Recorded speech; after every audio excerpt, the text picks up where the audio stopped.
Hello, everybody, and welcome to Challenger Approaching. It is a fine Friday evening indeed. We have recent Symphony of the Night Randomizer tournament bracket resetter Dragon Blitz. I'm going to give some announcements really quick before we get into things, though. If you missed out on any of Summer Games Done Quick 2023, which was just a few weeks ago, be sure to check out the VODs on youtube.com/gamesdonequick. You can see all of them there. Both DB and I, both of us did runs. You can check out both of those runs on the YouTube channel. Be sure to subscribe while you're over there.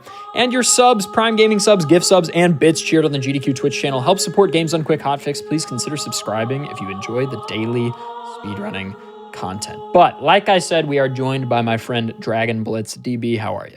I'm doing great. So happy to be here. How are you, Adef? I am doing really well, better now that this is happening. Can you tell us a little bit about what we're going to see today? Sure. This is Castlevania Symphony of the Night Randomizer. Last time, if you watched the playthrough I did for SGDQ, that was the Lycanthrope preset. This time around, I wanted to change things up. I wanted to try a custom preset, if you will, that has a lot more potential for things to go right, a lot more potential for things to go wrong. We're going to be seeing a lot more of the game too. This is based off of the adventure preset, which essentially means any equipment location, not just major locations in the game, but any equipment location has the chance to be a relic. And it's essentially not no logic, but the game doesn't care about the progression at all. So anything can essentially be anywhere. Amazing. Well, I'm looking forward to the challenge, and I think there's no reason not to just jump in here. So do you want to give us a countdown? Yeah, I'm ready. We're going to be going in 3, 2, 1, go. This is the beginning of Symphony of the Night. The prologue portion is not touched by the randomizer at all. It's just for consistency reasons, and I think there could potentially be things messed with the prologue sequence, but the developer of the randomizer chose, we'll just keep this intact, which is great for me because my speedrun muscle memory gets to stay the same, which is nice. Right here, I'm doing a strat that allows me to kill Dracula a little bit faster than normally. It's called a damage stack. There's a random chance we got it there. Every time you throw a holy water on the ground after hydrostorming, you just do massive amounts of damage. We kind of got one there. That was a pretty big one, and we didn't get one at the end, so you can see that the damage we're doing at the very end there is a lot less than the first two. Everything I do in the prologue is all designed to help my stats and give me a few extra random items at the beginning of the playthrough now as Alucard. But yeah, so I mentioned earlier that there's a bit of a randomizer tournament going on right now. Yep. And you just did a pretty big thing, I would say, not but half an hour ago. Yeah, we had a little bit of a tight schedule today, which is fun. A lot of randomizer. I played a lot of randomizers today, and there's plenty more to come. What weapon do I have? Some sort of sword, and it 2 hits these guys? All right, that's cool by me. There's a Lycanthrope preset randomizer tournament that's being hosted by Jupiter Climb. Shoutouts. Jupiter Climb is also into the grand finals with me. It's me versus him in the grand finals. I was in the loser side of the bracket, and we played 2 matches today. I was able to reset the bracket, so now we're both in losers, and it's one set to determine who ends up winning the tournament. So it's really exciting. Nice. Shout outs to Bobby, by the way, who has been hosting the streams for those tournaments. A lot of hype in there. Definitely recommend. Yeah, that's my guy. So let's see what we got here. Mana Prism at the start's pretty cool. We have the secret boots. That explains why I'm so tall. So you're going to see Alucard actually shrink after I get these items stolen from me by a few pixels. It's just the secret boots is a joke item that just makes Alucard slightly taller. We can't do death skip in this version. We didn't have the correct loadout to do so. So we are starting with absolutely nothing, and let's see what we can find. These items are randomized. Resist Ice is basically useless. Aquamarine is a sellable gem. So once we get to the shop, we can sell that. Pretty standard, nothing too crazy at the start here. We have a couple more item check locations, and since this is a S-Stock, that actually could be very important. It is a thrust sword, so it gives us access to the ability to do a mid-air thrusting attack. But out of all of the thrust swords, S-Stock is the worst. So it's not like amazing that we found it, but we will, I guess, take it. It's better than nothing. We love better than nothing. Yeah, a lot of attack potions, a lot of stat buff potions right now. That's interesting. So this is like the first divergence from like a normal route. I'm going to be doing this actual factual box puzzle. You lift the box up from those spikes by pressing the switches in a specific way to get up here, because this is the first potential relic location that's guarded by an equipment spot, and it was not a relic, but it was a mana prism, which is quite nice. They refill your magic all the way to full. That was an intentional damage boost, I promise. I'm not bad. And yeah, the Alchemy Lab is like usually one of these places that you either get a lot of great stuff at the start, or you kind of are just going through it somewhat normally. Another thing to note is you're going to be noticing I'm not actually going to equip that S-Stock that we got earlier, because as far as combat goes, Alucard's fists are actually really strong. And you can supplement that by using spells, and these are available like whenever, as long as you have the magic for it. When you play the game normally, it's kind of expected that you discover these spells by like buying these like scrolls at the shop to like teach you the inputs. But if you know what the inputs are, you can just do them whenever if you have the MP for it. So coming up, I'm saving the game here for a specific reason. One, because when you save the game, like when you touch a save point, it refills your magic and your health. And when you touch a save point for the first time, it goes through the full save animation of the coffin, like spawning in Alucard and all that fun stuff around it. We have to watch it the first time, but every time after that, as long as we don't actually save the data to our memory card, we can skip it, which can be quite useful. The other reason I'm doing it is because I'm doing 2 checks down here, and this elevator is really slow to ride back up. Oh, okay, well, I was going to say we could skip riding the elevator back up, but we actually do need these gravity boots. But I could show off a little bit of a skip here. So gravity boots by themselves are not... Oh, I can't do it here. Dude, the S-Stock sucks so bad. Can I? No. Maybe? Okay, like that. So gravity boots by themselves don't actually give you access to multiple high jumps like that. Normally, you're only allowed 1 grounded high jump if you just have the gravity boots by themselves. But that's the reason why the thrust sword is so important. It gives you access to a state in this game called a dive kick state. Essentially, it allows you to dive kick out of the air. And if you have access to a dive kick, you can dive kick, obviously. And you also have access to infinite gravity jumps for whatever reason. It's just one of those like niche little mechanical things that most people don't realize, because by the time you get gravity boots normally, you always have access to dive kicks through the double jump ability. But we don't have double jump, we just have the gravity boots. Real quick, this is going to be maybe anxiety inducing for some, but don't mind me. I probably should go back. This is the map. These are all of the possible checks. The ones that are outlined in green and all of the ones that are outlined in purple are checks that I can do, but they're considered out of logic. I think I'm going to go back for those later. The big squares. Awesome. Yeah. This is a very in-depth map tool created by Talik Zealot. Shout outs. He's also the person that created the auto tracker, which you are seeing on the stream right now. Awesome dude. Super happy to have him creating fun stuff for us to use for our randomizer playthroughs. Yeah, I was just deciding which route to take. Oh, that's a better thrust sword. I'm going to grab that one on the way back up. Okay, that's a familiar card. I do need familiar cards. They're generally useless most of the time unless I find the nose demon or demon card. And ghost card is not one of them, so that's fine. Yeah, that's the thing about these settings, is that we're going to find a lot of junk, and that's part of the fun. But in the meantime, we get to chill, listen to the randomized music, explore the giant castle. Come on, get up there. Okay, well. Another thing you can do with the gravity jump that is like not well known is you can angle it while on the ground by doing a precise set of inputs. You would either need to frame perfectly, press down and then up, forward, and then jump on the same frame, or you could do down, up, down, forward, and jump. And that also gives you the angle that you want. What? Yeah, I think it has something to do with the fact that if you're walking, the game doesn't give you the diagonal jump. but if you're crouching while holding forward, it will give you the diagonal jump. Oh, there's the Nose Devil card. All right, now I don't need to grab any more familiar cards because that's the only one I need. There's 7 different familiars. 2 of them work for literally 1 check. Okay, Holy Sword's a great weapon to find. That'll probably be like my basic combat weapon for a while. We'll just go up here. Yeah, there's a lot of nuance with the game's movement system. It's one of the reasons why I think it's a fantastic speedrun game, both like without and with the randomizer.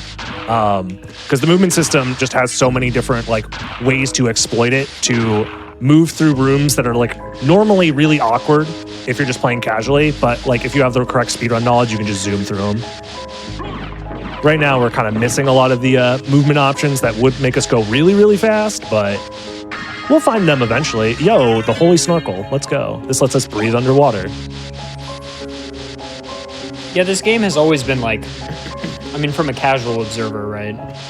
Like, such a feast for the eyes as a speedrun. Even just backdashing is like interesting enough. Yeah, once we find a shield, I'll probably start shield dashing, but we don't have one currently, which does increase the speed of our backdashes by letting us reset the fastest part of the backdash and do that over and over again. I'm going to open up the secret area over here. The secret ceiling right here has the potential to be a relic. That's not a relic, but that is the best item in the entire game. So that's pretty chill. Let's go. No big deal. Duplicator allows us to infinitely use items that are normally like a single use. So every potion I now can use infinitely, so long as I have the duplicator equipped.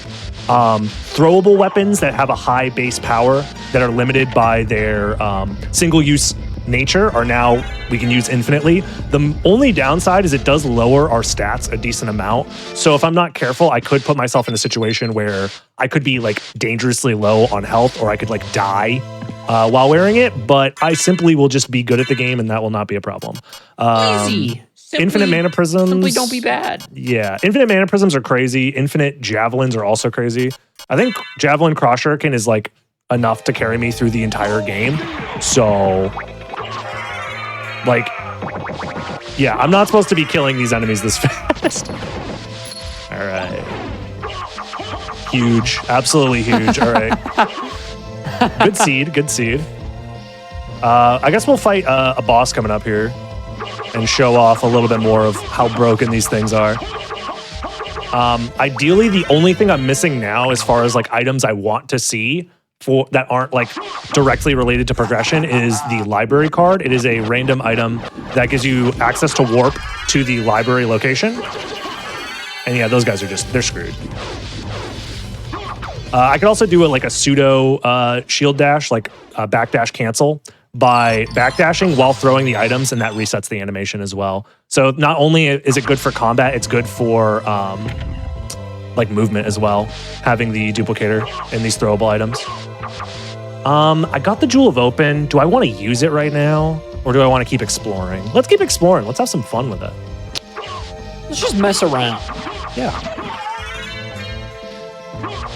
This is a like not no logic, but no complexity value seed, which complexity value dictates how many steps of relic progression you need before the game is like, okay, that's enough. You can go beat the game now. Usually by changing where you find certain types of items or limiting certain types of items to only being in certain places. But this removes that, which means it's a much more open type of randomizer, and we can find things basically everywhere. So there's no point in prioritizing one location over the others. So it kind of just turns into check as many things as possible as conveniently as possible, which for me I think is a lot of fun because it basically turns into a challenge to just explore the whole castle as fast as I can.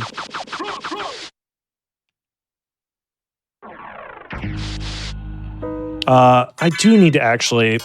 This is the only awkward part, is because my flight is dependent on the thrust swords now, I kind of have to awkwardly maneuver through some of these areas that I'm not supposed to be in, but it's fine. It's not the end of the world.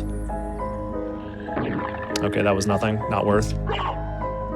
But yeah, until I do that thrust attack, I'm just falling and I can't actually gain any height.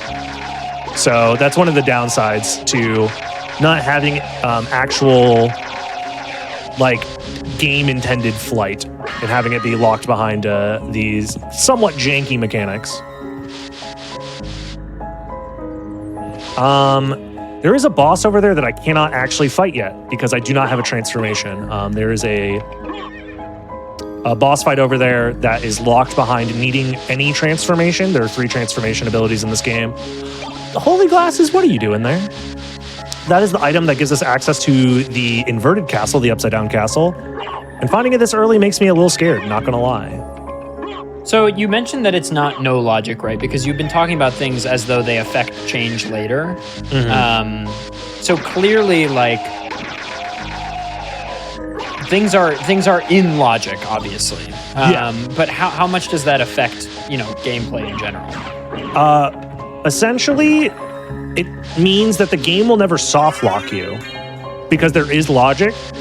But, for example, the go mode for this game is you need holy glasses to get to the second castle. You need some form of flight to like maneuver through the second castle because it's impossible to maneuver through the second castle without some form of flight. And you need the 5 Vlad relics, which is the second to last row on the bottom of the tracker.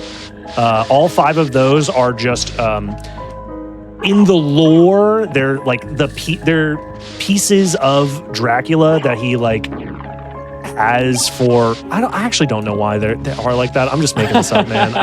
Something Castlevania 2, something Dracula, something terrible night. Yeah, exactly. Something to have a curse. Something like that. But essentially, you need all 5 of those, and that unlocks the final boss fight. So the lack of complexity essentially means that those items can be anywhere with no like bias, essentially. There's no hidden biases or way that the game is going to calculate the progression that makes like higher importance items more likely to find or less likely to find. But there is still built-in game logic. Like, for example, that silver ring, that's a progression item that was just randomly here. It essentially means that the seeds are going to appear a little more random feeling because there's no underlying structure or bias or anything that's like pushing you towards certain locations. This is a neat little thing. We're backtracking back now into the alchemy lab. We left this area earlier because we couldn't like find more things while we were here because we needed the gravity boots. And then now that we have gravity boots, we're going to backtrack to this location up here, which surely has nothing. Exactly what I was expecting. Calculated. But yeah, it's just more checks to do. And like, if I don't do these now, it's a convenient time for me to do these, essentially, because I'm already here. Yeah, this is that elevator that we ended up skipping earlier. Unfortunately, can't skip it going down. There's that interesting thing that I feel like... Sorry, I cut you off. No, you're fine. I feel like something really captivating about randomizer runs is like... It borrows so much of a skill set from a normal speedrun sort of, skill set, but it also requires such a level of like improvisation that I think is really interesting to do quickly. Oh yeah. This I will say, before the randomizer came out, I had been speedrunning Symphony of the Night for probably like 6 or 7 years. Had multiple world records, and once the randomizer came out, I'm like, oh, I finally actually know things about the game, because it forced me to learn the minutia and oh, this item exists and is actually really good, but you would never know about it in normal gameplay because it's locked behind a 0.02% chance to drop. So nobody ever gets it unless you're super lucky. Stuff like that. Also, just being more comfortable with moving throughout more of the game, because there's certain areas of the game that you just never go to in a normal speedrun. They are just always useless. The items are basically always useless. Even some completionist categories will still skip a handful of locations because there's literally nothing there. One example is the reverse library.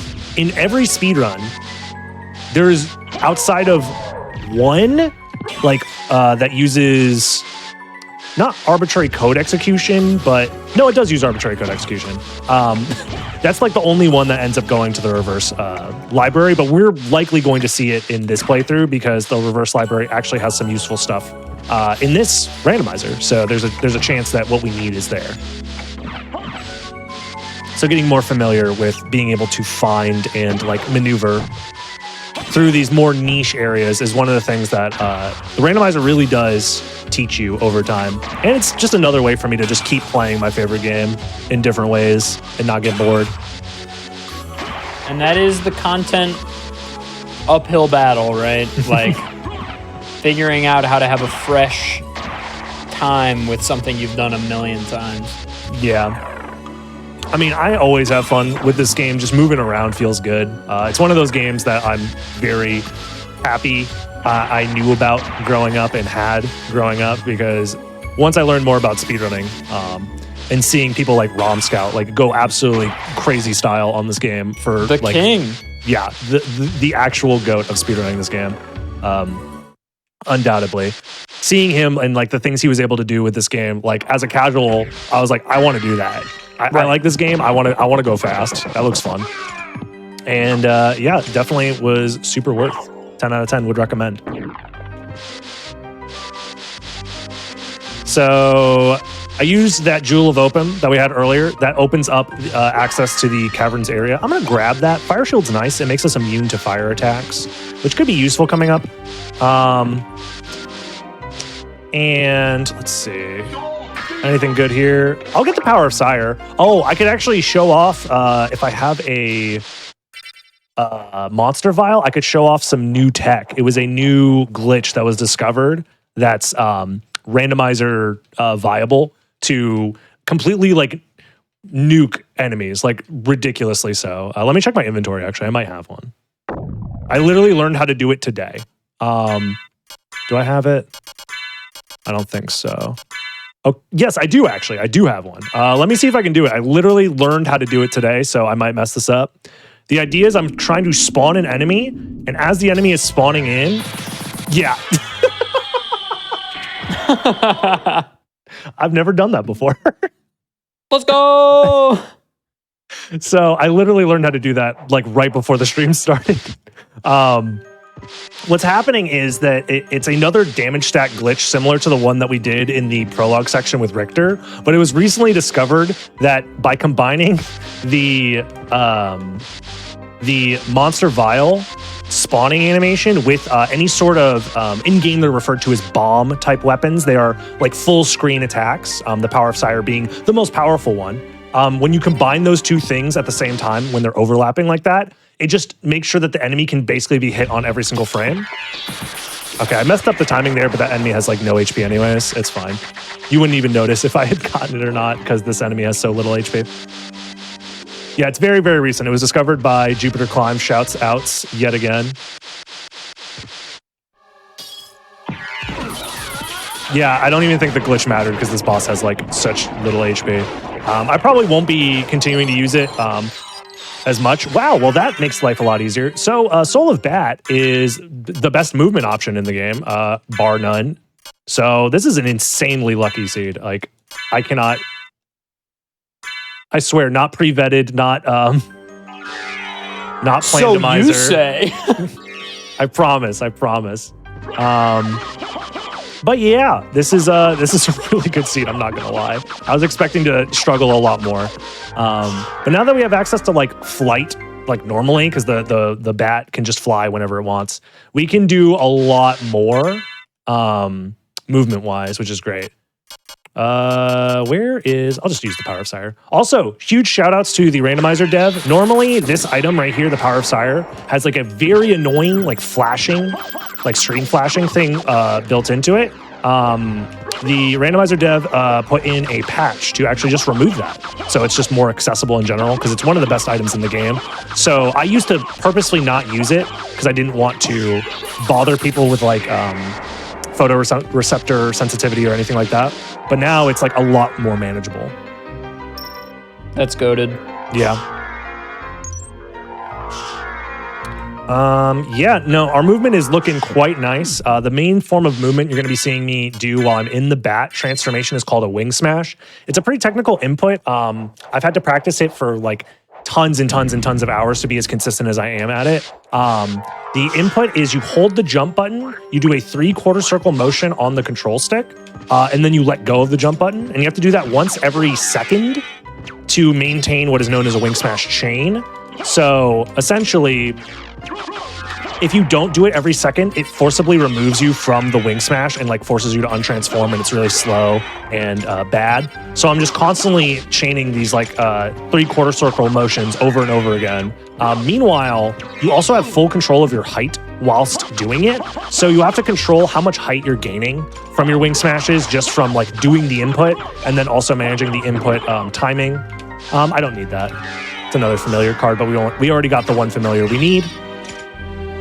So it's probably the highest like skill ceiling aspect of the game is chaining wing smashes and being able to do them properly. There's a ton of nuance to it too. For example, during screen transitions, the game freezes all inputs. So you have to know how to like manage your inputs whilst transitioning between screens as well. Otherwise, the input won't get registered the way that you would expect, and the wing smash just drops. So it's the definitely the high skill ceiling aspect of this game that makes me super happy to boot it up and move around. We'll call that an intentional damage boost. Why not? All right. Looking at the map, we've cleared out a big chunk of the possible checks already, but there's still a ton left in the first castle. Almost everything is available to us. That diamond looks quite nice. It's a sellable gem. It's the highest sellable value. So I'll definitely come back for it. There's a few checks down here I want to do. Okay, that cheese had the potential to be a relic as well. But yeah, now that, like, right there, I dropped a input on that wing smash and it forcibly untransformed me when I wasn't trying to. And then also another thing about wing smashing is any sloped surface that you rub up against, the bat will, like, follow. And your momentum will get pushed along the angle of that slope. It's called terrain boosting. And sometimes it's beneficial. And other times, in locations like this, if I touch the sides, it'll force me into a like diagonal or like a angle that I don't want. So you have to like kind of thread the needle through some of these locations.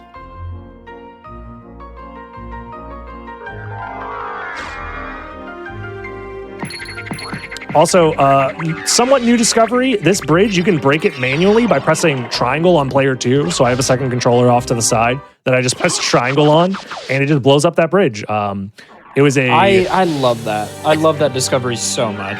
The developers had it as a like debug type thing to test the bridge, assumedly, and they just forgot to take it out of the final build of the game. So that is in... it is believed to be in every version of the game. However, the release schedule or releases, multiple releases of this game are quite interesting that none of them have access to Player 2 after the original PlayStation release, which is quite interesting. Also, this guy's awesome. Kind of looks like a Mario character. So this is like a joke familiar that's modeled after, I believe, a Japanese comedian. He's meant to be a joke. Well, you know. And he says like funny things. Oh, that's a meal ticket. That meal ticket has the same exact sprite as a library card, so it would have been nice if that was actually a library card. But we got baited. But yeah, that's a Japanese exclusive familiar. However, the code for them exists in the NTSC and like PAL versions of this game. So the randomizer dev is like, I could just put those back in. Like they're there in the game's code, might as well. So they're like bonus familiars.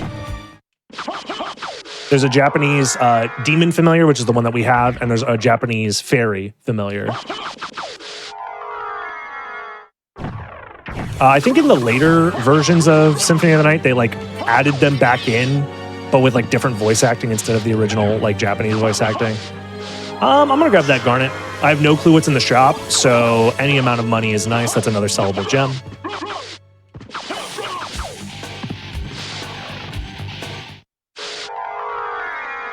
I mean, there's no reason to keep the demon familiar, like, following us, but there's also no reason to get rid of him, so he's gonna be chilling with us for a while.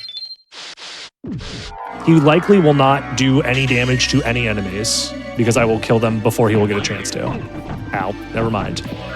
But he's hanging out, and that's all that matters. Yeah, he's part of the vibe squad, you know.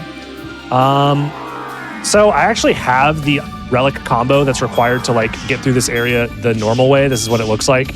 The game expects you to have the bat transformation and the echo ability to like see in that dark room using the bat's echolocation, which thematically very, very cool. Speedrunning wise is a little silly, but you know, there's many ways to get through that room without needing to see, because like as a speedrunner you just have the room layout memorized and there's like a few strats to get through there without it. But I figured might as well show off the casual intended strat. Oh god.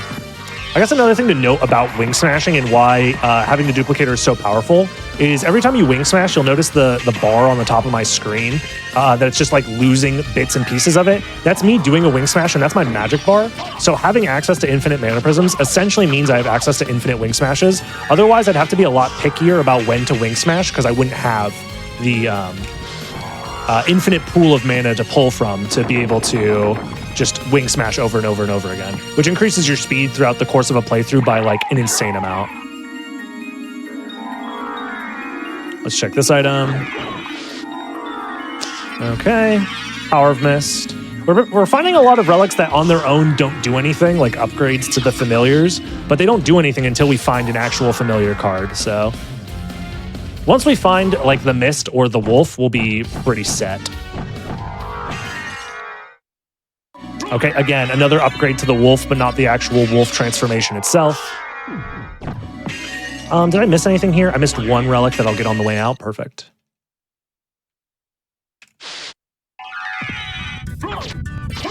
All right. From here, there's not like... This boss is a little silly, kind of gross. It's just the fellas. I mean, the fellas are hanging out. I'll switch to the Power Sire. He's a little too high up for me to like actually kill him properly, so I'll just use this as a full screen attack. I just didn't want to open the menu. I was being greedy, like, ooh, maybe I could save a few frames by not opening the menu. But realistically, that boss fight went a lot worse than it could have because of that. That's not even the grossest boss in this game. That's like one of the gross-looking bosses, because this game really tried to capitalize on the horror aesthetic of the Castlevania series. Well, all those little guys walking around down there, they're just fellas. Yeah, they're just fellas. They're fine. They're fine. In general, though, I'm not a big fan of letting those bodies hit the floor. It's ideally just you don't want to let the bodies hit the floor. It's not fun. Is this the part where I scream, or? Yeah. I think I had to say it one more time. But it's fine. That's a song I have not thought about in probably 8 years.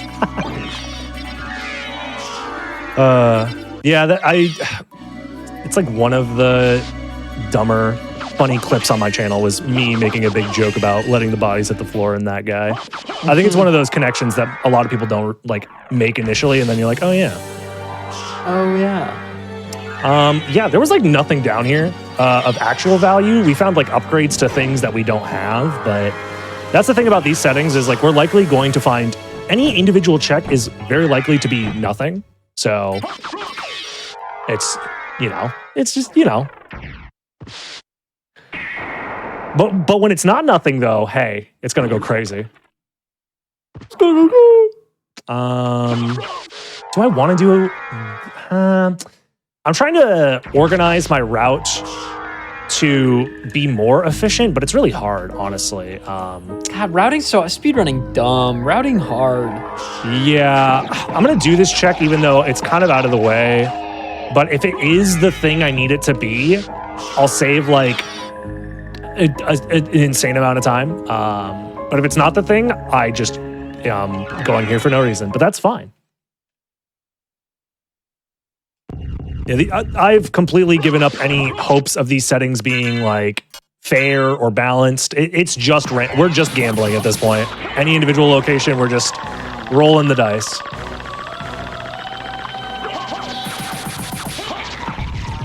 All right, not bad. Yeah, just spamming all of our overpowered stuff.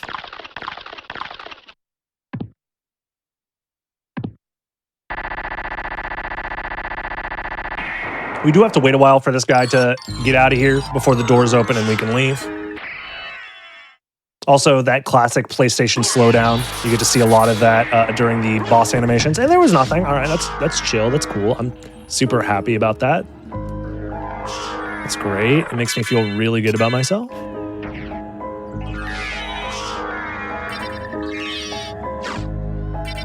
I don't want to do the entrance again, but I might have to. That might be the most logical, actually. Yeah, I'll just go back to entrance. There's 2 checks there that if I save for too long, it'll probably bite me in the butt.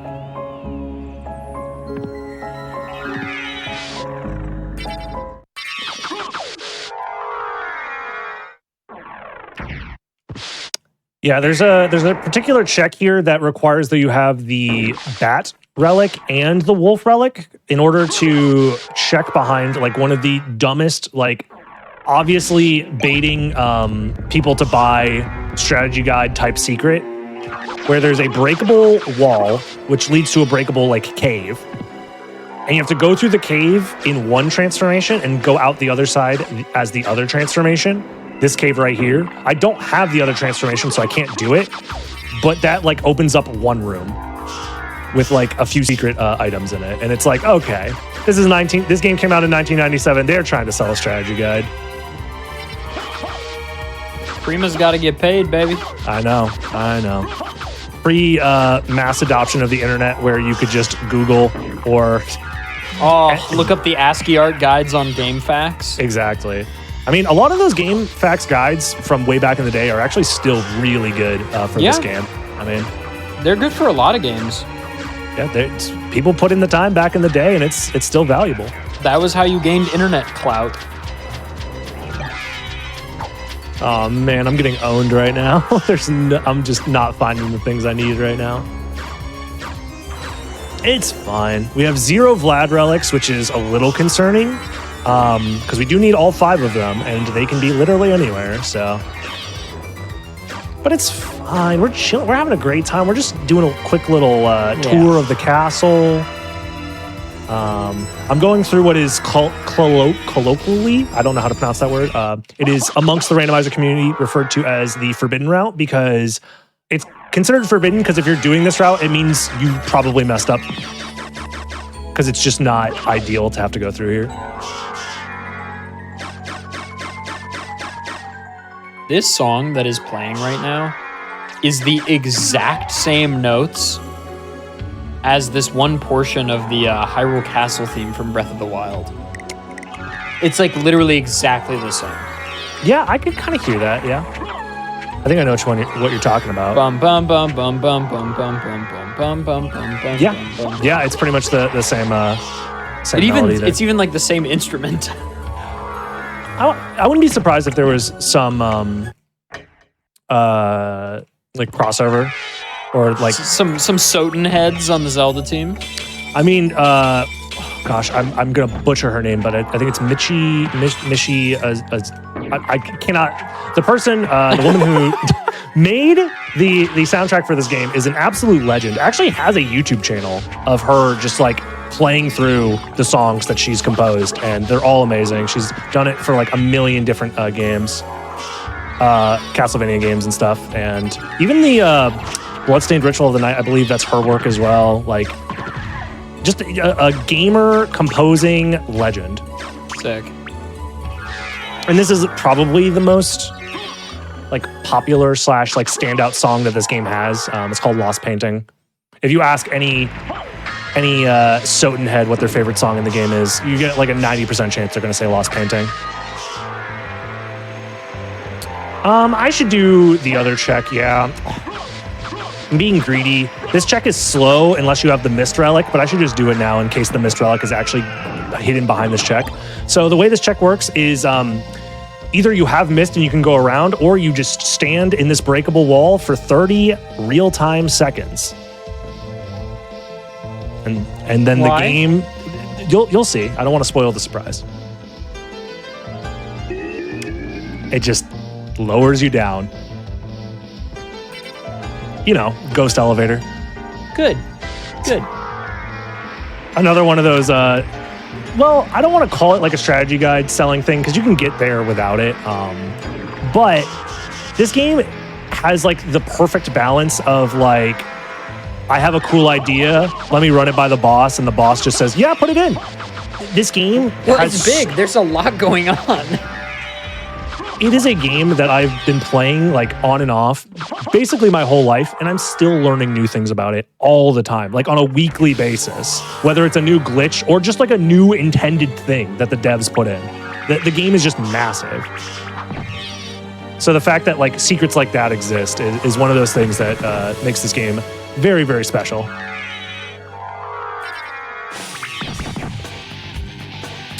But yeah, the fact that we have holy glasses right now makes me kind of feel like the game is like, okay, you should be in the second castle right now instead of finishing the first castle, and that's where all the goodies are. But, you know, it's a 50-50. It's either it's here or it's not, so. The classic bit. The classic bit. Sometimes it really is like that, though. Well, true. I mean, yeah. And if you try and, like, especially as somebody who is trying to, on a regular basis, race the randomizer and try and, you know, compete against others who are doing the best that they can. Oftentimes I find myself saying, you know what? Sometimes you just have to gamble if you want to win. I'm interested. Wow, this guy is something else. Oh yeah, this guy, he's just happy to be here. Thank you. He's just happy to be having money, you know? He likes money. There's some cool items here. I'll grab Drax Tunic probably unless there's something better. Well, we can't afford that, but that's like the second best item in the game. And we will likely not be able to afford it. So I'll put on the Crystal Cloak for the drip, Drax Tunic for the stats, Dragon Helm for the stats. Marcel's just cool. I can show it off. I think everything else here is pretty much useless. I'll grab a Heart Refresh for the culture. That's pretty much it. Farewell for now. That was a pretty decent shop. We also had a ton of money, so we were able to take advantage of all those fantastic deals. Yeah, there's still more for us to check. The only thing that makes these settings particularly painful is that oftentimes you have to go into these locations, but you don't have the thing you need to like completely clear it. So I'm doing these checks right now, but it'd be more efficient if I had all of the possible like things. Oh, there we go, finally. That's one of the Vlad relics, one of 5 down. But for example, this area, if you had the mist transformation, I would be able to actually do one extra check, but I don't have it, so I'm probably gonna have to come back here later. I also got, while we were in the shop, the ability to see how much damage I'm doing because they locked that behind a relic for some reason. In like a normal speedrun, I would just skip it because I'm very comfortable. Yeah, this mist could pass thing is what I can't do right now. In a normal speedrun, I'm very comfortable with knowing how much damage I'm doing intuitively. But I figured for a showcase, like might as well let the viewers at home in on what's going on. Yeah, I definitely know what the numbers mean. Yeah. Mason. Ooh, classic. Yeah, I feel like we're just throwing out all the the classic bits, so you know. Yeah, As somebody that actually played the campaign for Black Ops, oh yeah, it was a beautiful campaign. It was great. I felt ownership over that meme at the time. It's got that mission where you like swing into the window. You know what I'm talking about? I feel like Call of Duty dipped into that bag of tricks multiple times, so I feel like that happens in a couple of games. Sad. Never mind. Yeah, I mean, I do remember playing the campaign, and I do remember it being a lot of fun. I remember the I won't spoil it, but the big plot twist is pretty, you know. Oh, the part where he talks about the numbers? Yeah, exactly, the numbers and what they Part mean. where he explains the numbers. Yeah, because people keep asking what the numbers mean, and They eventually keep asking him. Everybody he talks to. Yeah. It's like no one asks like how the numbers mean. You know what I mean? It's always what the number. Yeah. When or how. Am I missing anything? No, I'm being pretty thorough here. Also, if it wasn't, this just means you won't have to do these checks later. Yeah, that is true. That is true. I will say the fact that we have a tracker that keeps track of this stuff for me means that I can actually like, riff and talk with you while playing the game. Otherwise, it would be 100% all hands on deck. Try and remember everything I've done in the entire seed over the course of 2 hours, which is not fun. I mean, it is fun, but it's its own special kind of fun where you have to like really be dedicated to it. Whereas now I can be a lot more, I should do this. This is like one of the worst checks in the game. I wanted to skip it, but. So this is another one of those like, how are you supposed to know this? 3, 4, 5, come on. 6, 7, I'm being bullied. 8, 9, 10, 11, 12, 13. Okay, 14, I guess I misremembered. That's 3. Each one of these cogs, you have to hit a specific number of times. It does change the pitch of the sound effect when you've hit it the right number of times, but it's really annoying to figure that out casually. And also dodge all of these enemies while doing so. Okay, come on now. And doing all of that opens up this room down here. And it barely even looks like you've done anything, but yeah, it's just one of those things. And there's also a really fun soft lock that can happen there because this room is like misaligned. I believe that soft lock got patched out in the randomizer. One of the quality of life things that got added. I'm like 99% sure it's no longer a thing. But yeah, some about this room, they just didn't align it properly. And you can just like zip out of bounds just for going in that room sometimes. It's very funny. Love that. To show how the room, like how it would work, is this room is also misaligned in a similar way. And you can like forcibly have that glitch happen by walking through this transition and backdashing on the same frame. Try and show it off. Like that. So it would do that, weird. But in a different location, and it doesn't require the frame perfect input. It just happens to you, and it pushes you into the ground. Like it just zips you into an area that is just underground, and you can't do anything. You're just soft locked. Skill issue. Yeah. Really was.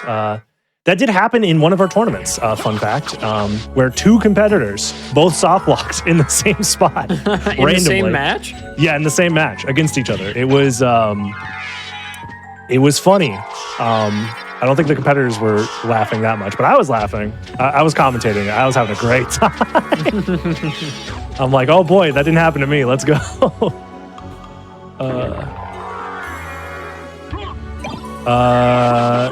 Dang, bro. This seed really just doesn't want me to have anything nice. I mean, that's not true. I do have nice things. I have the best item in the game. I shouldn't be complaining. But as far as progression goes, we're not really finding much. Yeah, we have like a few checks left that are so out of the way, but I'm going to do them just to be safe. Because if I skip the one thing that I need, I'm going to have a bad time.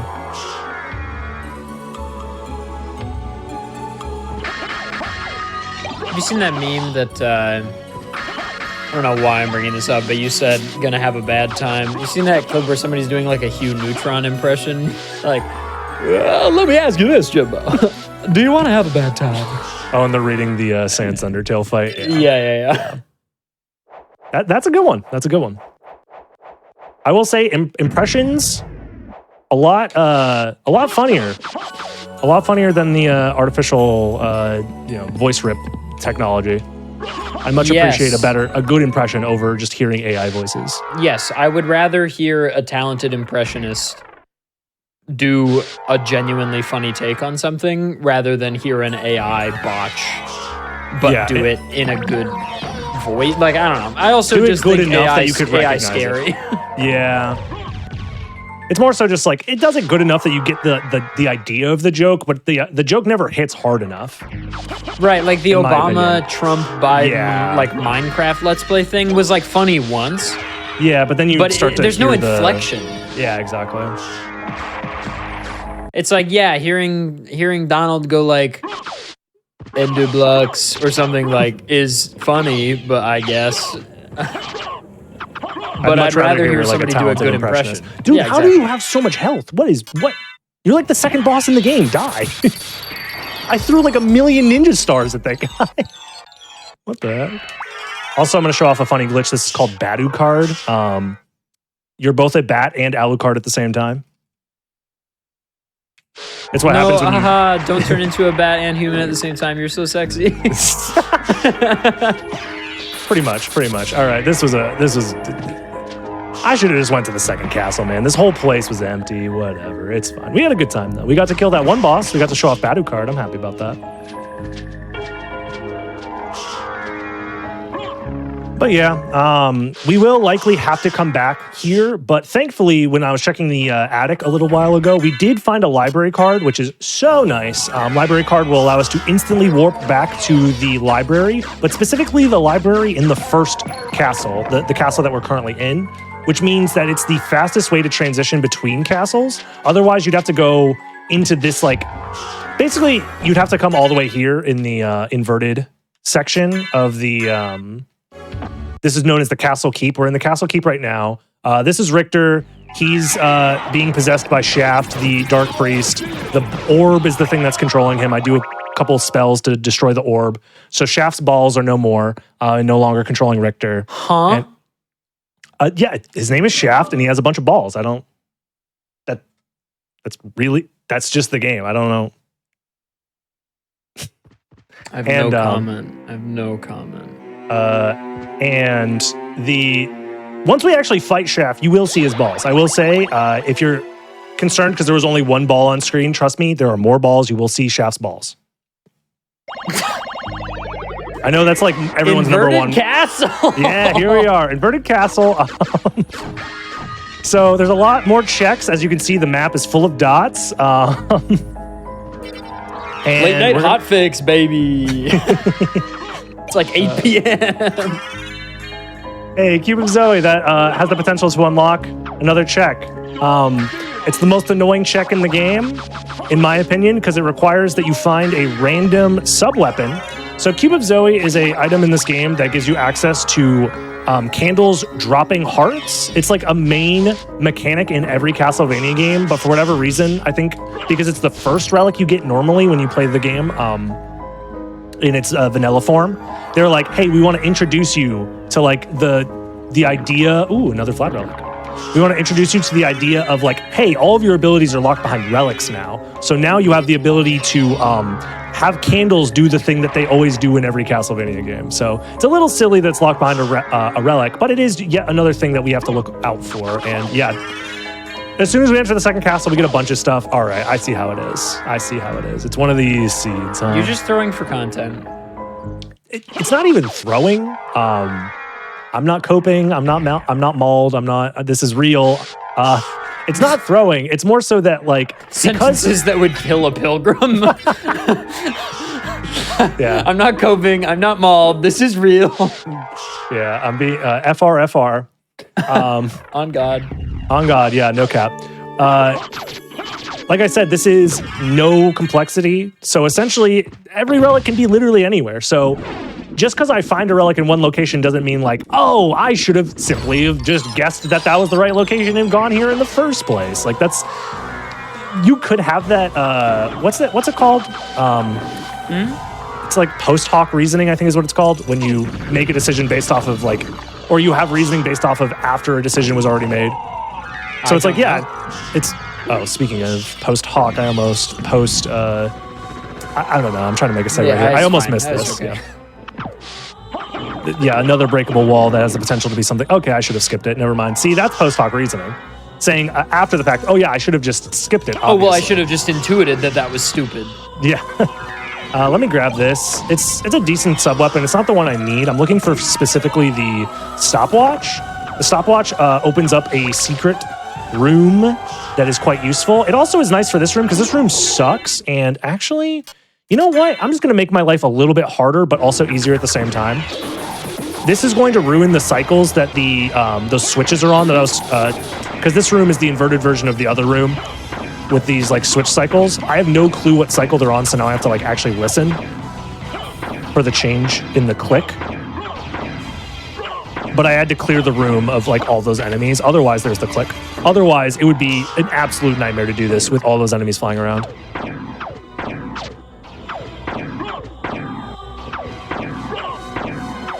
There it is. Okay. No, I'm so dumb. I forgot I had that equipped. you know, I just wanted to show off the cogs some more. Can we get some coggers? Coggers! Cog champ! So yeah, how's your day been, Ada? Oh, you know, filming TikToks with the boys. Yeah, you know. It doesn't help that this is also the best song in the game, Enchanted Banquet. AKA Stubbed Toe in E minor. Yeah, I was just about to say she sounds like she just stubbed her toe. Yeah, that is a... Is that a community joke? Yeah, that's a classic. I think Dinner Dog Shouts Out was the one that came up with that one. Well, I just came up with it separately, so that's how you know it's a good credit? joke. Where's my credit? Parallel thinking? Question mark. You know, that's why Isaac Newton is the guy who's credited with discovering calculus, even though he actually discovered it second. Yeah, we wrecked. love Leibniz in this household. We stand Leibniz here? We do stand Leibniz. Bro, Isaac Newton was a weirdo. All right. Well, we can put the cog champs away. No more cogging. I could do that out of bounds thing. Ooh, spike breaker. That I talked about that soft locks you, but in this version, it has the chance to not soft lock you and instead give you like a zip that is kind of cool. And I didn't get it. All right, well, it's subpixel dependent, and if you don't know what a subpixel is, don't worry, me either. It's like pixels but sub. Yeah, exactly. It's when you drop a prime to your favorite pixel. Everybody should follow DB on Twitch. I do stream the randomizer quite often and Symphony of the Night speedruns all the time. Also post about it on YouTube quite often. I be posting daily on my daily uploads channel. I be posting. On my main channel. I literally just released a new video today that is, if I don't say so myself, a little bit of a banger. It's a speedrun explained of the RNG manipulation heavy Aria of Sorrow speedrun. Without RNG manipulation, the run was, I calculated it to be a 1 in 100 million chance that a run like that is possible without RNG manipulation. So it's pretty cool. I'm also working on a video about probability right now. Isn't it fun to try and explain probability in a YouTube video? That's kind of the whole premise of my video is like why probability is hard to explain and why we're bad at talking about it. Yeah, it's tough. And another thing that comes with probability, especially if you're used to like racing or speedrunning randomizers, is oftentimes you have to like have a certain number of like potential world states that you keep in mind and like having to know what the highest probability to maximize your chances of winning. Sure. Those things are like generally really important skills. So like knowing when a specific, oh my goodness, that is like exactly what I needed for this area. This area has a location that is guarded by the mist, like you need the mist relic to check it. So the fact that the mist relic is here is insanely convenient. Yeah, like what are the odds of that happening? Am I right? Right. But yeah, it's one of those things that I was very unintuitively like unable to grasp, and funny enough, actually just being exposed to the randomizer and the smart people that are good at routing, and even the people who like accidentally stumble upon like optimal routing choices and like statistical probability based off of like, oh, this feels good, and then you look into it and you realize like, oh, there's like actual reasoning behind this. Like all that stuff I think has actually genuinely helped me with like real life probability understanding. It's a tough concept to grasp. It's like it feels so intuitive on a base level and so unintuitive at any level above that. Yeah.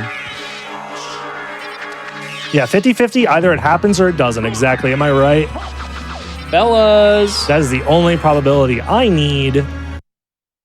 You actually said something earlier that was pretty thought-provoking. And I'm curious to hear your take.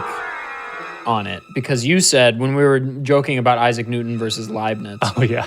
you said Isaac Newton discovered calculus or whatever. Yeah. The ye olden debate is mathematics discovered or invented? I'm a big Discover fan. I'm a big Discover head. Yeah, I'm more of a Discover main actually. Okay, Like yeah, I dabble in invention, but like Discovery just, I don't know, feels more right. It definitely feels like theologically and philosophically more interesting. Yeah. To say like, oh, we're discovering math. Like it's fundamental to the universe. I'm also a big, what is it called? I forget the philosophical standpoint of like the world would, like the universe would still exist even if humans weren't here. There's like a specific name for it that I can't remember off the top of my head. But because I also believe that the world would still exist even without people, I would assume math also exists. And if math also exists without people, then therefore math has to kind of always exist. But we're the ones just kind of discovering the consequences of that math already pre-existing. Something like that. I don't know. I ain't a philosopher. I stream video games for. I enjoyed your take. That's why I asked. Yeah. Also, whenever you're at like a good stopping point, we can take our first break. Oh, I would actually love to do that right over here. Let me go save the game. This was a save spot that I was actually eyeballing, so you gave me the perfect excuse. Word. Well, gamers, don't go anywhere. We're going to have more math to talk about and more Soten to watch in just a few minutes. We're just going to take a brief break. It's a good opportunity to, stretch your legs, get some water, and we'll be right back with more Challenger Approaching right after this.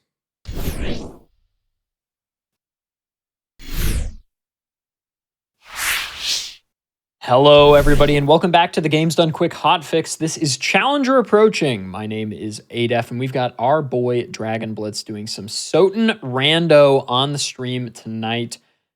Some announcements, though, before we get back into things. If you are watching this on youtube.com, be sure to press that like button on this video and subscribe to the channel. Also, go to twitch.tv/GamesDoneQuick if you're interested in looking at our live content, starting weeknights at 7 p.m. Eastern and weekends at 1 p.m. Eastern. But Dragon Blitz, feel free to give us a countdown and take us away whenever you're ready. All right, let's get back into it in 3, 2, 1, go. We're back. Let's go! If you're just now joining us, what's up? I'm going fast, and collecting Vlad relics is basically all I need now. The 4 missing Vlad relics is all I need to finish the game, so we could be here for like 10 minutes and then we're done, or like an hour and a half. So it all comes down to if we get lucky to find the Vlad relics we need. I think there's a total of like 230 something total locations, and we've probably done like maybe half, maybe a little less than half. I'm not sure. No, we've done about half, maybe a little more than half now I think about it, because we're in the second castle. It's about the same check-wise number of checks between castles. We're only missing like a handful of relics that unlock like some secret areas. So the only thing I'm really looking out for is a stopwatch, because that would give me access to one of the trickier locations. So every once in a while, I'll be breaking some extra candles, hoping that it's a stopwatch, but I'm not going to go out of my way to break every single candle, because that would be very slow.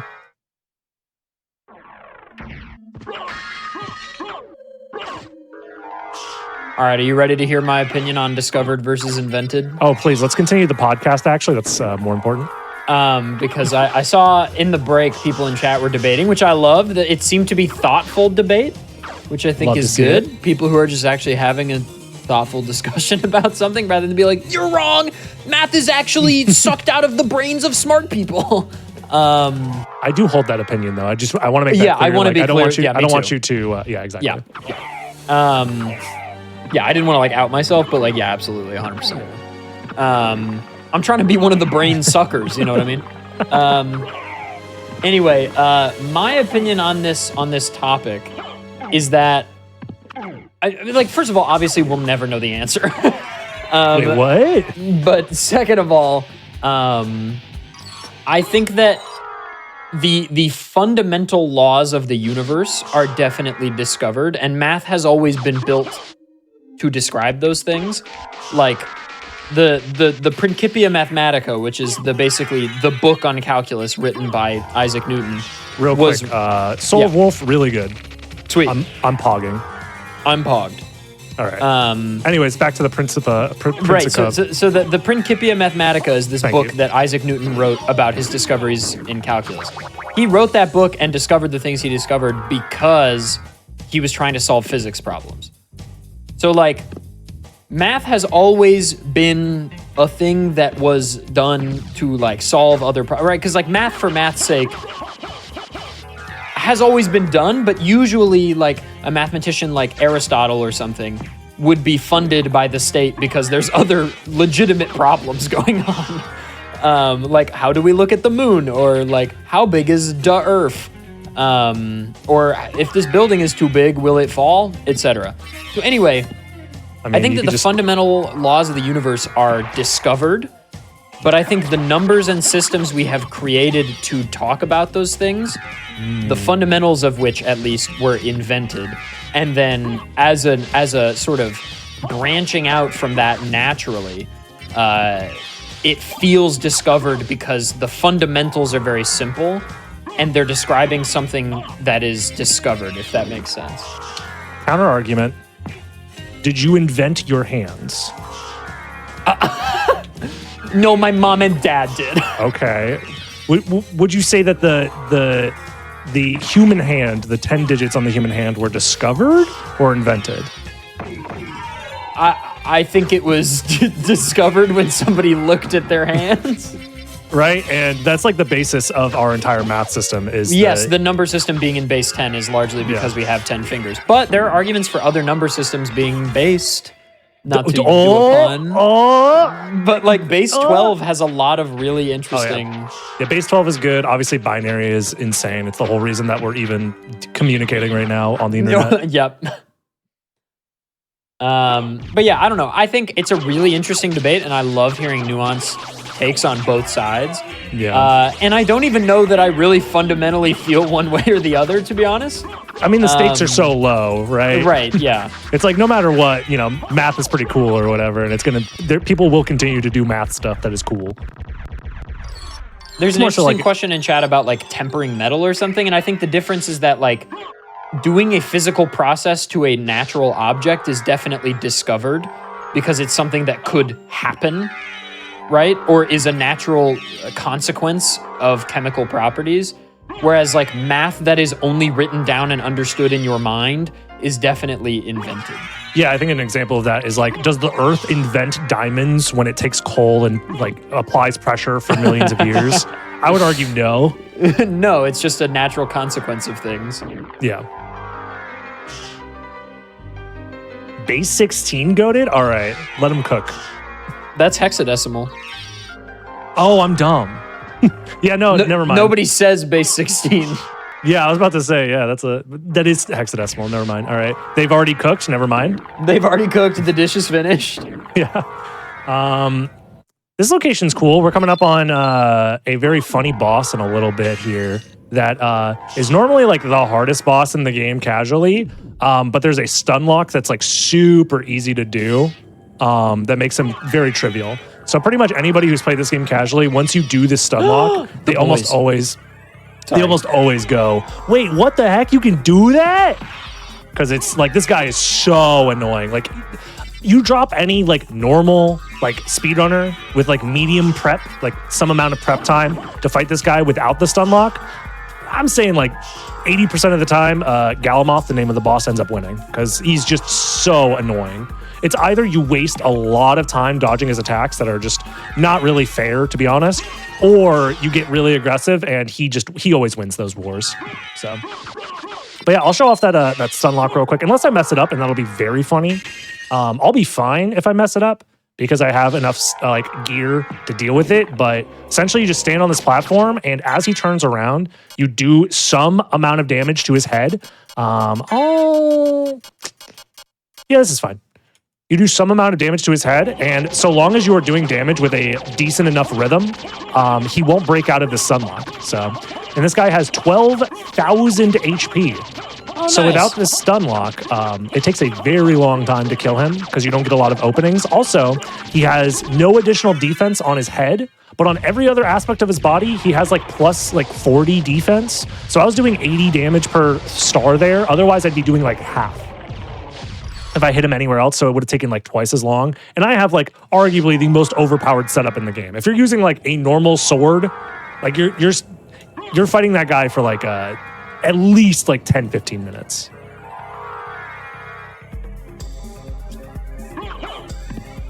But yeah, we got through there pretty easily. There's even faster ways to have done it. I could have done the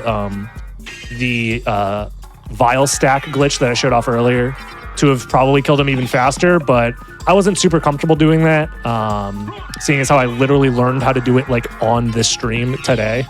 So, but I have seen people do faster kills using that vial stack glitch.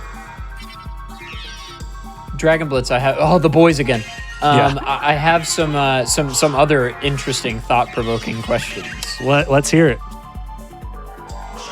When you're ready to brush your teeth, in what order do the things hit the bristles? Okay, I know I'm weird for this. I'm probably the only person that does it in this order. I wet the brush, apply toothpaste, and then wet the brush a second No, time. you're goated for this. You're goated for this. Okay. What? Okay. Hold please while I explain. Okay.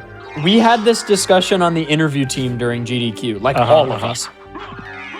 I think wetting bristles then just toothpaste is whack. Yeah. Like if you're just putting like I know that toothpaste in and of itself is like wet, but the idea of not wetting the toothpaste before brushing your teeth is whack to me. I'm personally a toothpaste then wet, like toothpaste then water is my way, but I think wet then toothpaste then wet is goated. I guess I justified in my head, specifically like, oh, what if there's like some dust or whatever, since this like toothbrush has been like sitting on my counter overnight or whatever. Yeah. So I'll just like wash that off. Although, And then like, I want water on the realistically- toothpaste too. What is that? What item is that? What did I miss? Oh, I know what item it is. Thank God for this auto tracker. I would have been so lost. But yeah, I don't know. I mean, realistically, the toothbrush already has like tons of bacteria and stuff on it, and it's, it is what it is. A little bit of water is not going to necessarily change that, but in my mind, it makes me feel like it's cleaner. A little bit of bacteria in your mouth goes a long way. Yeah.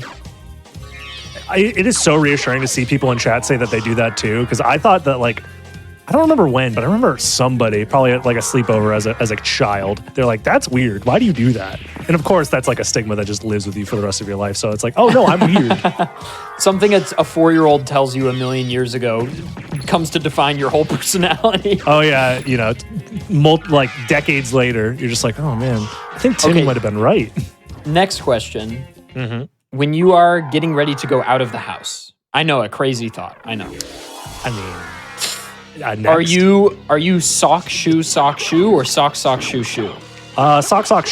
Okay, yeah, the only way, obviously. Yeah, that feels. Why are you leaving one of your your toesies are naked? While no. It feels neglectful. It would feel also strange to be walking around with one sock and shoe and no. Like, what if something happens? Yeah, and you got to stand up and move somewhere else in the home. Now you're just 1 foot in it. I mean, I don't know. I could, if somebody told me they went sock shoe, I'd be confused. I think I'd be worried. I wouldn't be worried. I'd be like, all right, that's the life you live, That's fine. To each their own. Is anyone in chat sock shoe? Any sock shoers? It does sound like we're making honk shoe. Honk shoe. Yeah, I was gonna make that joke. Oh God, that's a laser beam, and it does a lot of damage. If I get hit by another one, I will actually legitimately die in the video game. So let me not do that. Currently, in chat, people are accusing sock shoers of being satanic and or murderers. Okay. See, I wanted to keep an open mind about sock shoers, but you guys are saying the quiet part out loud. Saying, oh no, this is a joke. Somebody said sock shoe, then pants. Dude, imagine trying to get your pants on over your shoes. Shoe, sock. This sounds not to be the guy that's like Lamau SpongeBob reference, but we literally sound like SpongeBob forgetting how to make a Krabby Patty right now. No, I'm not saying you put your socks on at the door. I'm saying there are some people who have their socks and shoes in their room. I'm just an avid sock aficionado. I just enjoy wearing socks like around the house all the time. Okay, not to be like hashtag free feet, but like I like being barefoot in general in my home. It's one of the reasons why I like to keep my floors clean. Fair. Socks for me in the house are something I do when it is either cold or I want to feel cozy. Yeah, I guess or I just both. like that cozy feeling like Fair. all the time. I've got no problem with that. What I will tell you is if you wear shoes in your house, you Satanic, yep, murderers, yep. terrible vibes. Yeah. The You vibes are are taking off. if you have shoes that are worn in the house, like if you have house shoes that don't ever go outside, that's fine. Yeah, that's understandable. But if you're bringing the outside inside, do you walk around on the sidewalk and then come inside with that? Let me see if I can make this guy explode, actually. I think that'd be funny. Where'd my thing go? You can keep going, by the way. No, that's it. Yeah. No, I agree. Socks in the house, fine. Shoes in the house, what are you doing? Yeah. Okay, he was one hit away from dying anyways. I didn't even get a chance to do it. Whatever. Although I do know people who will have like a set of shoes for like cleaning their house that they wear. That's perfectly understandable. Yeah, that's and normal. fine. And if people are talking about what if you have dogs, what if you have kids? These are all valid reasons to wear shoes. My recommendation is just wear a pair of shoes. All the more reason. If you have a toddler walking around on the ground, wouldn't you rather wear shoes that haven't been on the sidewalk? Oh yeah, exactly. Hey, another Vlad relic. Only 2 left. We're making decent time.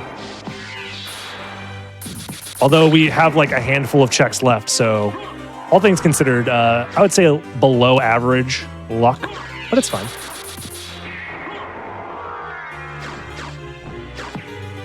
Yeah, no, these are the hitting questions of our times, actually.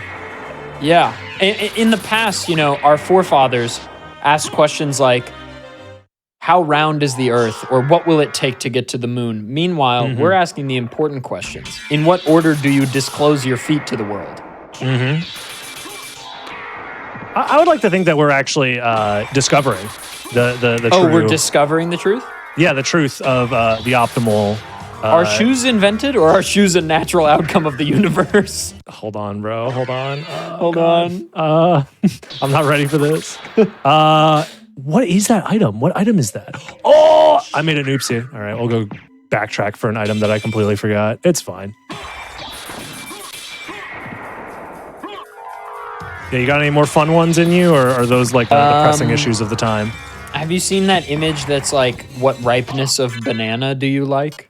Oh, I will say... I obviously don't know the numbers, so like, just give me a ballpark of like what the coloration is like. I am not very picky with... Like, I like bananas. I'll just eat a freaking banana, so long as it's not literally green. Or as long as there's like... If there is any green on it, it has to be barely any. And I'll still eat it. You do have an opinion. Yeah, but I'm not so picky that like, I will say I very, very rarely will ever eat. Oh, nice. See, I'm glad I went back for this. Bananas that are like too ripened, but I will eat them. Ideally, no brown spots. Although if my bananas do start to brown, I will freeze them for banana bread. Because at that point, it's like you're already there. You started this diatribe by saying that you didn't care and then proceeded to whittle it down to basically one type of banana. I don't want to...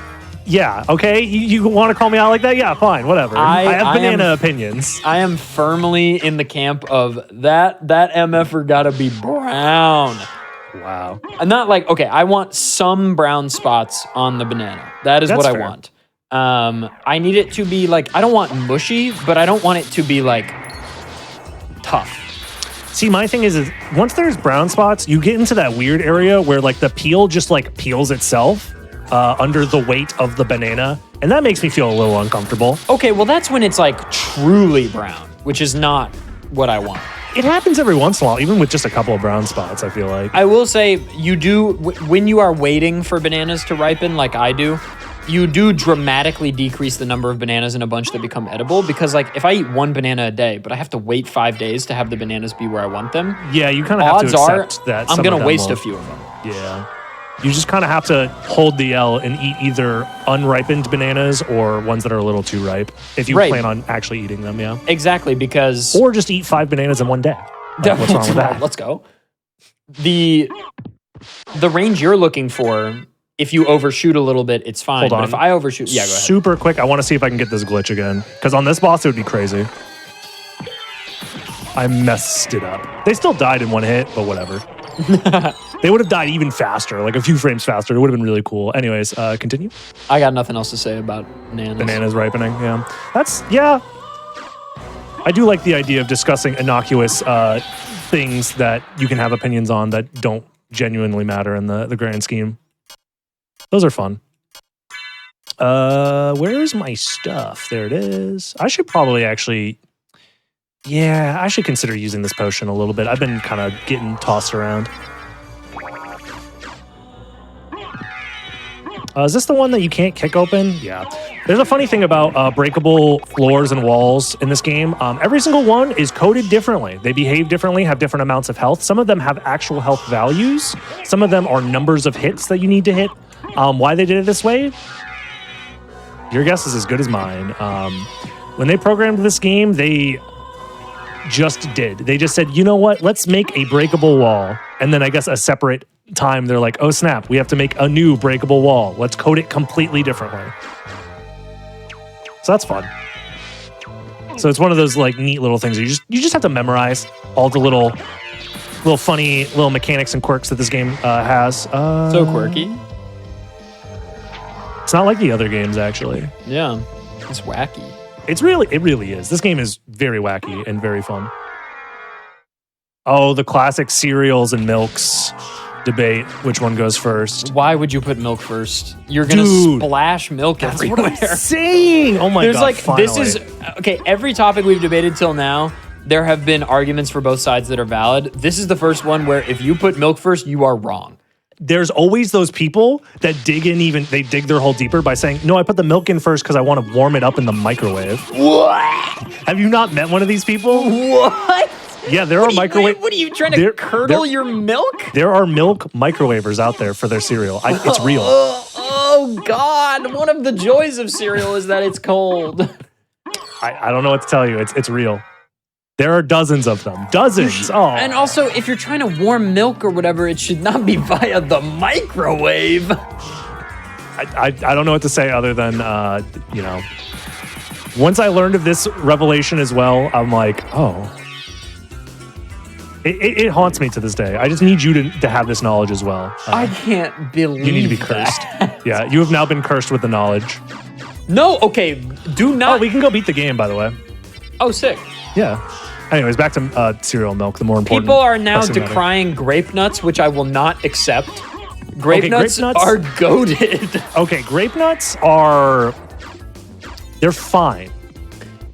Look, I'm not going to say that they're a great cereal that everyone should like, but they're so agreeable. You just have to have strong teeth and gums. You gotta be okay with your cereal like biting back a little bit. You know what I'm saying? Well, no, that's the thing. When you've eaten grape nuts for as long as I have. Oh, you have a trained calloused baby. Mouth that is ready to... No. You put the grape nuts in, you pour the milk, and then you wait like 2 minutes. Oh, you gotta let them soften. You're up looking a for little that perfect golden range where like some of the grape nuts are still crunchy but not going to hurt your teeth, but they've softened just enough to be edible. You don't want them to be too soft as to be mush, but you don't want them to break your teeth open. I will say there is something admirable about being like, you know what? I think this insert cereal that has basically like no extra sugar or whatever and is pretty boring, like that's my goated cereal. I like that. It is my goated cereal. I'm a big fan of pretty bland cereals in general. Like if anything, maybe a little bit of honey. Wheaties. Oh, Total's great. Wheaties. Oh, I love these. I love bland. I'm so glad we can agree on this because Railcoon gives me so much. They do not let me live on this. Now, my one thing that I will say that is like my little cereal hack that not everyone's going to agree with. It depends on how much you're a fan of peanut butter, but I will often just take a scoop of peanut butter and use that to scoop the cereal. So it's like I'm having bites of peanut butter and cereal at the same time. Depending on the cereal, if it mixes well. I've never seen this. This is like my little treat to myself every once in a while. All right, I really do want to get this glitch again. Come on.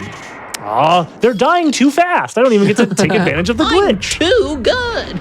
Oh, that was Shaft. You missed the balls. It's fine. Well, I apologize. I was going to point out Shaft's balls this time to make sure that everybody knew, but it's fine. It's fine. This is the final boss. This is Dracula. He's our dad, by the way, and we're just here to settle some family business.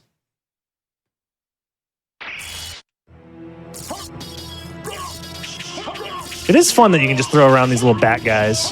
This game's fun. They do a lot of damage, by the way. So yeah, flashing screen warning actually probably, I forgot that he like flashes the entire screen. So close your eyes, everybody. I promise I'm beating the boss. Oh God, okay, there he is, he's done. It's dead, time. Ooh, I wasn't expecting it to flash that much. He normally doesn't do that. An hour underestimate. How is he so goated? That's crazy. It's almost like the seed was actually not that bad. There was a dry spell in the middle, but we actually got pretty lucky because there was a couple of locations that could have unlocked more locations that unlocked more locations, and that would have sent us down like probably like a 30-minute detour minimum. But yeah, we got to skip most of that, and we got to see a decent chunk of the castle, I would say. Both castles even. 1626, I believe. You got the 1626, didn't you? Oh, I did. Yeah. Sorry for the harsh microphone sound. Yeah, I did get the 1626, which is the current world record for any percent. Funny enough, that was my goal time because it's haha funny meme. He says Bible quote 1626 at the end of the game, and it's theoretically possible we could get this time. And it's actually a pretty good run. It's a world record that I'm quite proud of that has very few mistakes. Well, here's what I'll say. First of all, if you're not following Dragon Blitz on Twitch, you're making a huge mistake. Check out his YouTube, check out his Twitch, definitely follow and subscribe. I mean, we've got some time to kill here. Yeah. Here's my thought process. Let me know what you think. Mm-hmm. I think we throw to a quick break, figure out what's coming up next, come back, and then fill some time playing some more Castlevania. How does that sound? Oh yeah, I could whip up a fun little challenge for us. Okay, great. So everybody stick around. We are gonna just take another brief break. I know we kind of just took one about 40 minutes ago, but we're gonna do it again. And we're gonna figure out what's next in the Symphony of the Night challenge running world, because this run went so well. So stick around, don't go anywhere. We'll have more Challenger approaching, more Symphony of the Night, and more Dragon Blitz right after this.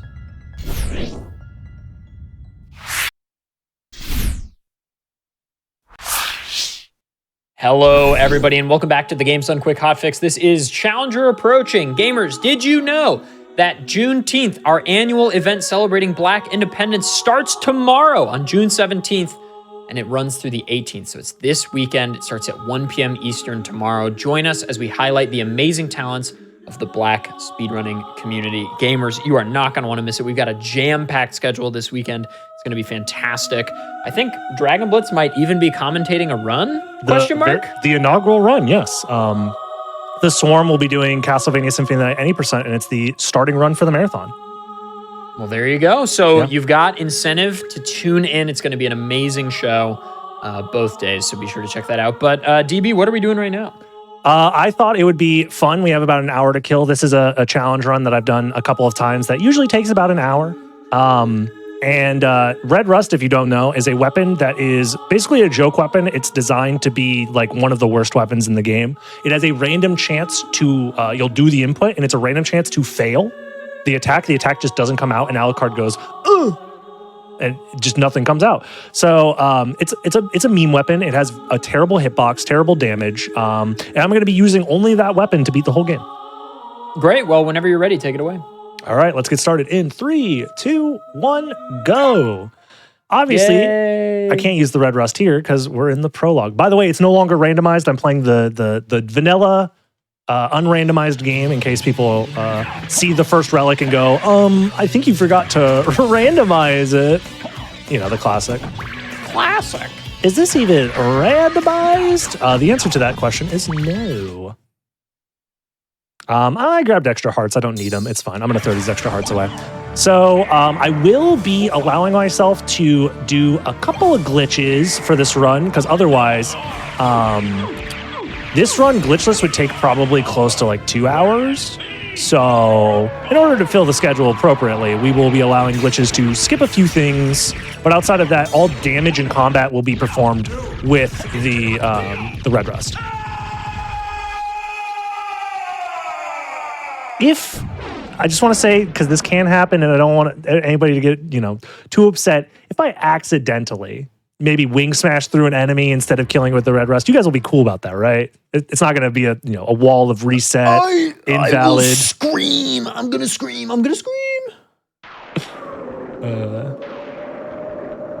won't scream.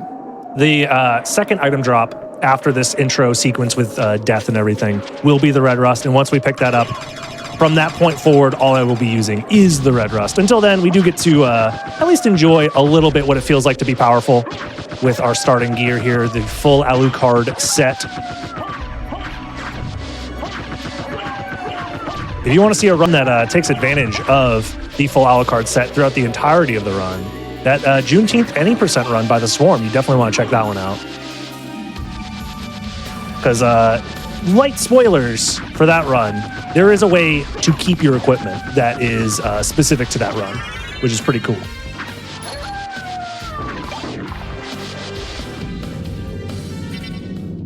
But yeah, this is a classic part of the game. Death is like, hey, you have all that powerful stuff? Not anymore, you don't. What a staple in Metroidvanias. Could you believe it started here? Did it? I'm 90% sure on that. Don't fact check me. Actually, just believe everything I say without questioning it, please. Sure. Done. I would appreciate that going Done. forward. There it is. There's the Red Rust. Let's put her on. And another thing that's important to note about this weapon is it has a random chance to fail. And I'm actually going to skip that Cube of Zoe because that could give us sub-weapons. And sub-weapons are gross. Cheating, actually. So we're not going to be picking that up. This also means I won't have access to like any hearts or anything like that. Oh God, I forgot how to use this. It's been a while. Oh gosh, we're fine. Everything's fine. Okay, that's an example of the weapon just randomly failing. Again, randomly failing. What's the chance? That's a good question. Okay. Somebody who is more knowledgeable would know the answer to that question. I'll look it up. Well, you might be able to find it online. It's very I'd be surprised if someone actually documented it. And it's very likely that the documentation is maybe inaccurate, but you might get it. My guess is probably like 20%. It's just like a guess. Although right now it's feeling like 50% because I'm failing it a lot. Jeez. So obviously, failing your weapon swing in the middle of combat is going to be so much fun. So much fun. Let's do it. It's a 50-50. It either happens or it doesn't. True, chat. It looks like there's a Reddit post about it, but that can't be currently viewed. Yeah, Shout outs to Reddit. So here I'm just going to kind of like loop this guy over and over again because he can't actually drop his friend on top of my head because there's a ceiling there. So I'm pretty safe so long as I continuously attack Slagra. Oh God. But the issue is sometimes I won't actually attack when I want to. Okay, that's one boss down. This guy, Gaibon here is his name. He's kind of annoying. He actually is doing a decent amount of damage. However, if you crouch in front of him, he can't actually hurt you. But, okay, well, I should probably stop talking and pay more attention to what's actually going on here. Okay, we're good. Ooh-wee. Yeah, that fight. How did I dealt with it much differently in the randomizer playthrough because I allowed myself to use spells and such. Because even like if I allowed myself to do Red Rust only, but didn't allow myself to do any spells, you know what? I'm just going to damage boost. It's fine. It's not worth trying to get like 2 experience. But yeah, spells would still just be like by far and away the most powerful thing I could be doing right now. I could show off some utility spells. This is a teleport that Alucard has. I could use that to get past some enemies and do some tactical damage boosting. Yeah, this is fine. Is there any way to increase your damage output? Yeah, I can get different relics, like the Vlad relics do increase your damage output, different equipment, leveling up in general, just gaining experience and leveling up, because this game does have ARPG mechanics. It is an action RPG at the end of the day. So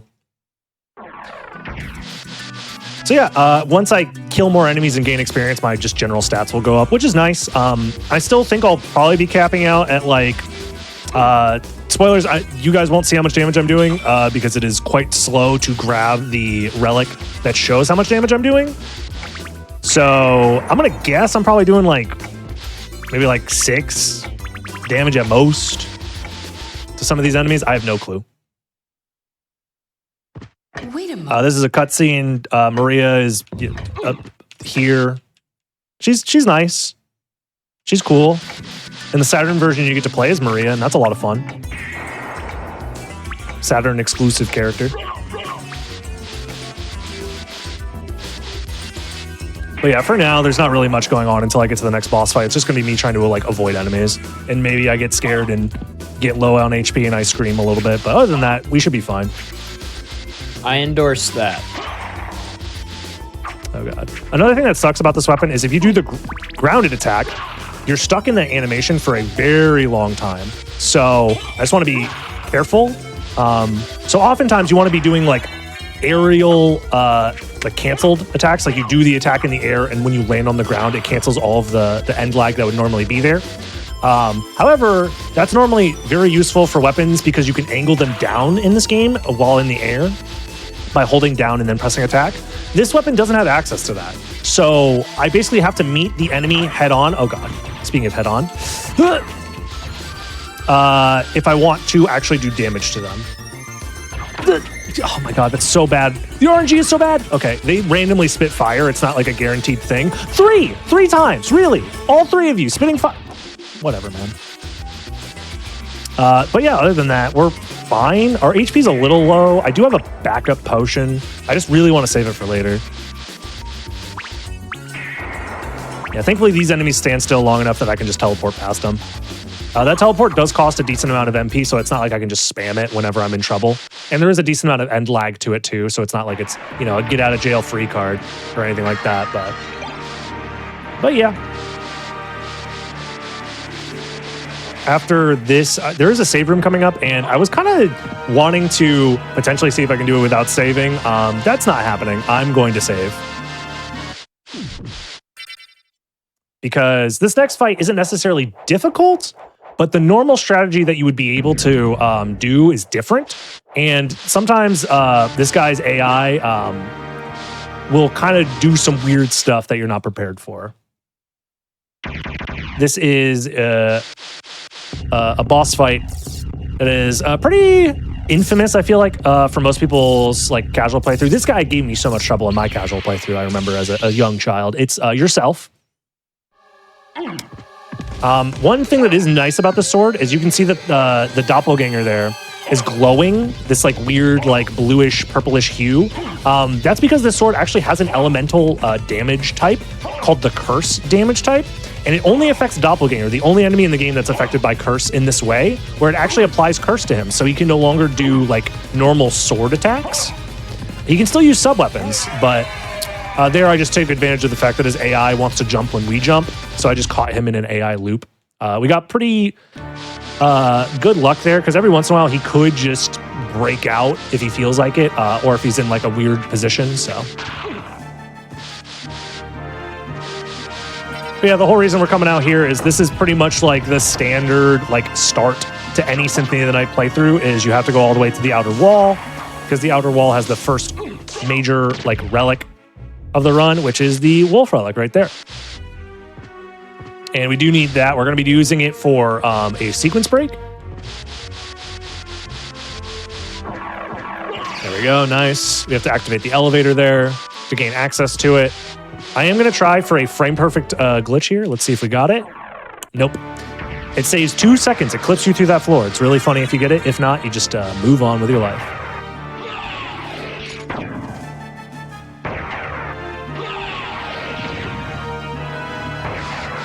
But yeah, the Wolf Relic's great. I am going to... I guess I'll grab this. I didn't really plan my route out here. I just kind of am going to play the game similar to the any percent route, similar-ish, while just having a really bad time trying to use weapons, because this weapon's bad. But I could maybe sell that garnet and buy like potions or something just to make this a little bit safer. I might do that. Let's just say that we'll do that. Sure, it's part of the route. I routed it in right now. Okay, you guys aren't going to spit fireballs, right? Thank you. See, sometimes they're nice. Okay, that one. Whatever. Oh, I can't even do the strat because it requires that I kill people in wolf form. Man, whatever. I'll try and dodge as many of these enemies as possible. In normal speedruns, you can like run through this area in wolf form and it's like technically faster than like backdashing. But it does require that you use the wolf to like kill some of these enemies. But I do want to be fair about this challenge run. It's fine. We'll see more of the wolf later. And by later, I mean in like 10 seconds. Assuming that these guys let me through. Thank you. Don't touch. Okay, well, that Ouija table over there. Okay, don't hit me. Thank you. So the reason we got the wolf relic is because, well, I guess I can explain it here because I have to wait for the statue to move. The statue moves in and out of position every other minute, so we're on a bad cycle here, which is fine. If I was doing a normal speedrun, you basically always guarantee like a good, if not the best possible cycle. But essentially what I'm going to do is I'm going to jump and then untransform like this. And by doing so, it gives you access to a dive kick, which normally you're not supposed to be able to dive kick without access to the leap stone ability, the double jump ability. But this game like gave you access to a dive kick anytime you untransform while midair. So we take advantage of that to do a little bit of a boost, end up in this area a little bit out of order, where normally you're supposed to get the double jump ability before you come up here. But yeah, this is just a little bit of a shortcut that gets us access to the next boss fight, as well as the next major upgrade, which is the Mist Relic, which is another transformation. Which essentially in this run will just be a thing that unlocks Bat for us, and then Bat basically is the go mode for normal speedruns. It's one of the reasons why in most like randomizer playthroughs, most people opt to use the glitchless rule set or like a no major glitches rule set, because in this game normally if you have the Soul of Bat, you just win the game. You can just go to the end. There's a bunch of different like glitches and skips you can do that just give you access to the end game. I will save here because there is a boss fight coming up here that is genuinely difficult. I am a big proponent of saying that this game's combat is not difficult. It's a little weird, but it's not difficult necessarily. Like this game was designed for accessibility not accessibility in mind, but like it's not meant to be hard. Every boss is meant to have some sort of weakness that you can exploit or something like that. When you're forced to use one of the worst weapons in the game, there's not really much you can do other than just hope that you get good patterns. Oh gosh, that's like a third of my health, something like that gone. So yeah, there is kind of an AI loop you can get them stuck in, but it's really tough to do. And I kind of just have to play well and hope for the best. There's a non-zero chance I die here, because my hitbox barely outranges their hitboxes sometimes. Okay, well that was exact lethal. All right, that's cool. That's death number 1. I'm screaming. I'm screaming too, but on the inside. Yeah, the first time I ever attempted this challenge, it was a few years ago, and I think I died to these guys like over 30 times before finally getting past them. It's brutal. It's mostly the fact that like you have such limited combat abilities, and like because also you're the ability to actually do damage is randomly chosen. The game just decides whether or not you're actually allowed to do damage. There are many like scenarios where you're kind of just put in a checkmate scenario because you were meant to be like doing damage, which gives you a different like AI result from the enemies. Oh gosh. And this thing is tiny. Like the actual like hitbox is smaller than like Alucard's fists oftentimes. Okay. He did the Blanca ball on me. Oh god. And when they're looped or like stacked up like that, it's really hard to get damage in. Don't punch me. He did the Blanca ball again. He's not supposed to do that. Oh gosh, I'm in the corner. This is fine. I might just use my potion. Mostly for the iframes to get out of here. Because every time you use a potion in this game, you are invincible for a short period of time. How do you dodge that attack? Oh my god, I'm like seeing attacks that I haven't seen in years.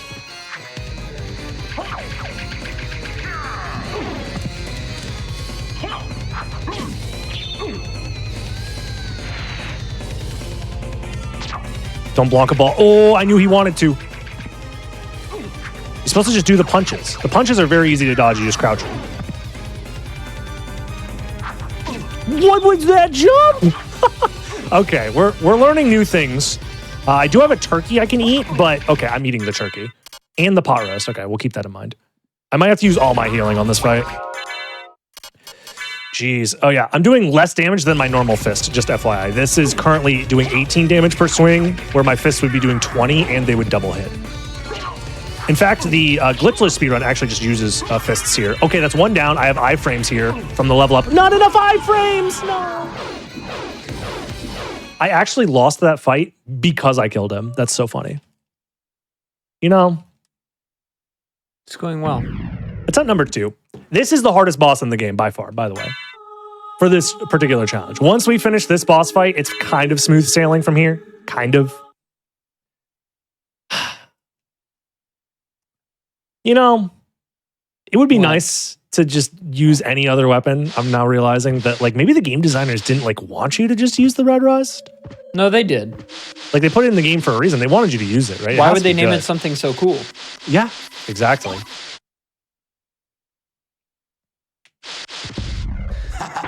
All right, attempt number 3. This should be easy peasy. First try, every time. They're just standing there. Good pattern. Okay, I jump this.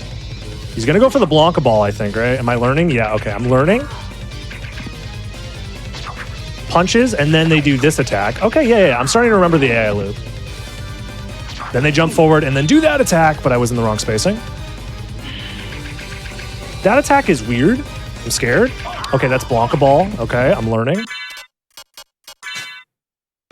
These are attack patterns that I, again, haven't seen in years, so I'm just trying my best to remember. Okay, duck that. Okay, he's gonna one hit and then jump the Blanca ball. Yeah, he's gonna throw himself at me. Okay, not at that angle. I was jump out of the corner. Okay, we definitely eat food. Food is good.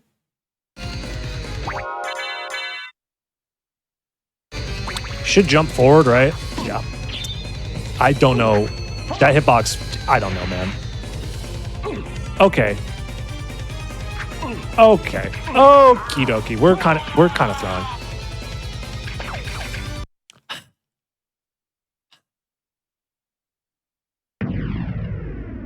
Surely. 4th try is the one.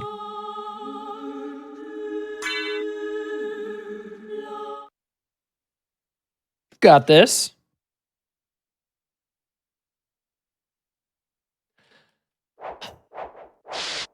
I've learned a lot. So I will put all of my knowledge to the test and simply just win this time. I think that's the takeaway, right? Of course. I think I'm starting to remember like the actual pattern for real this time. They start with the punches because I am hard focusing the werewolf first here because he's the weakest and easiest to do damage with consistently.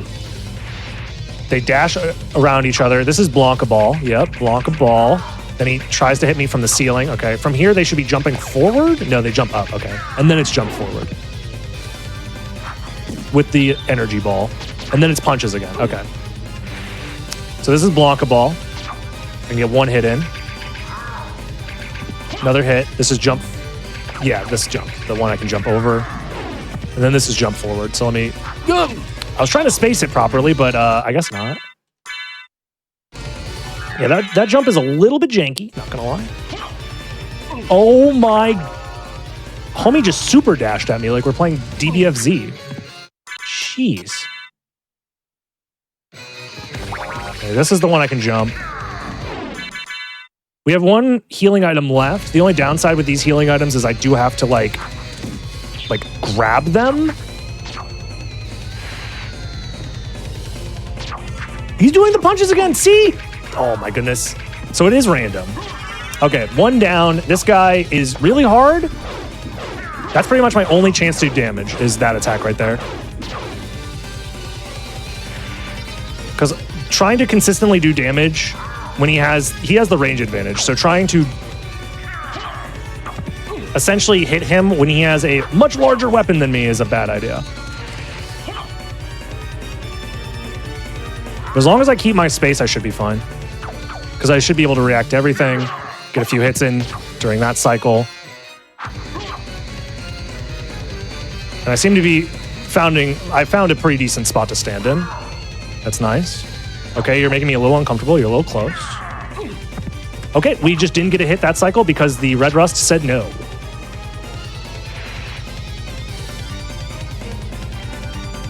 Yeah, nice poke, nice poke. He does the jumpy, the uppercut, sure you can. Okie dokie. Okay, now he's doing new stuff. Now I'm scared. I'm scared. He should go back to his, yeah, the jumpy. I like the jumpy. That jumpy, however, I'm not a big fan of. That jumpy is much scarier. The poke is fine. He should be dead soon, surely. There we go. Not bad. All right. I am going to grab this life max up, however, just to increase my max total health.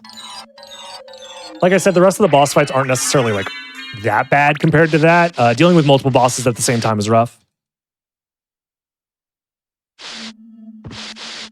But now we're good. Form of Mist was the reason we came here. And now I will use my library card, warp to the library, and we have another boss fight. And then we get the Bat Soul. But this next boss is much more manageable most of the time. There is a chance that this boss fight is somehow worse, but I just want to believe that it's going to be better, you know? Yeah, I mean, that's what it's all about, right? Belief is half the battle. Exactly. Okay, this is exactly what I wanted. Yep. That was actually new movement I just invented right now. I'm going to say it's optimal. Haters will say it's unoptimized. This room, how will I get through this room? By being goated? No. I'll just damage boost and we'll be fine. Okay, that's fine. I don't need that health anyways. This guy, that guy sucks. And here's the boss fight. This boss is pretty chill. The worst thing you can do is shoot a fireball like that and then fly up and summon more guys, but the guys are pretty manageable. He's invincible while he's summoning the guys. This is Mudman, by the way. That's the only way to actually see this enemy in game, is this boss fight right here. Summoning the Mudman. If you ever do like a full completionist run, part of the game's completion for like, if you're like a big fan of just doing everything the game has to offer, is there's a bestiary, and that is the only way to get that enemy. So you can just have an uncompletable bestiary if you just kill the lesser demon without actually killing the Mudman. The reason I know this is because I've tried to do many 100% item completion and bestiary runs where I'm like multiple hours in and I've learned, oh wait, I forgot the Mudman. So, you know. But yeah, this guy's not really that bad. He just kind of stays up there and summons guys, but the guys he summons are not that scary. Very First nice. try. This is another great time for a life max up. Because my life is a little low. Not like terribly so, but a little bit.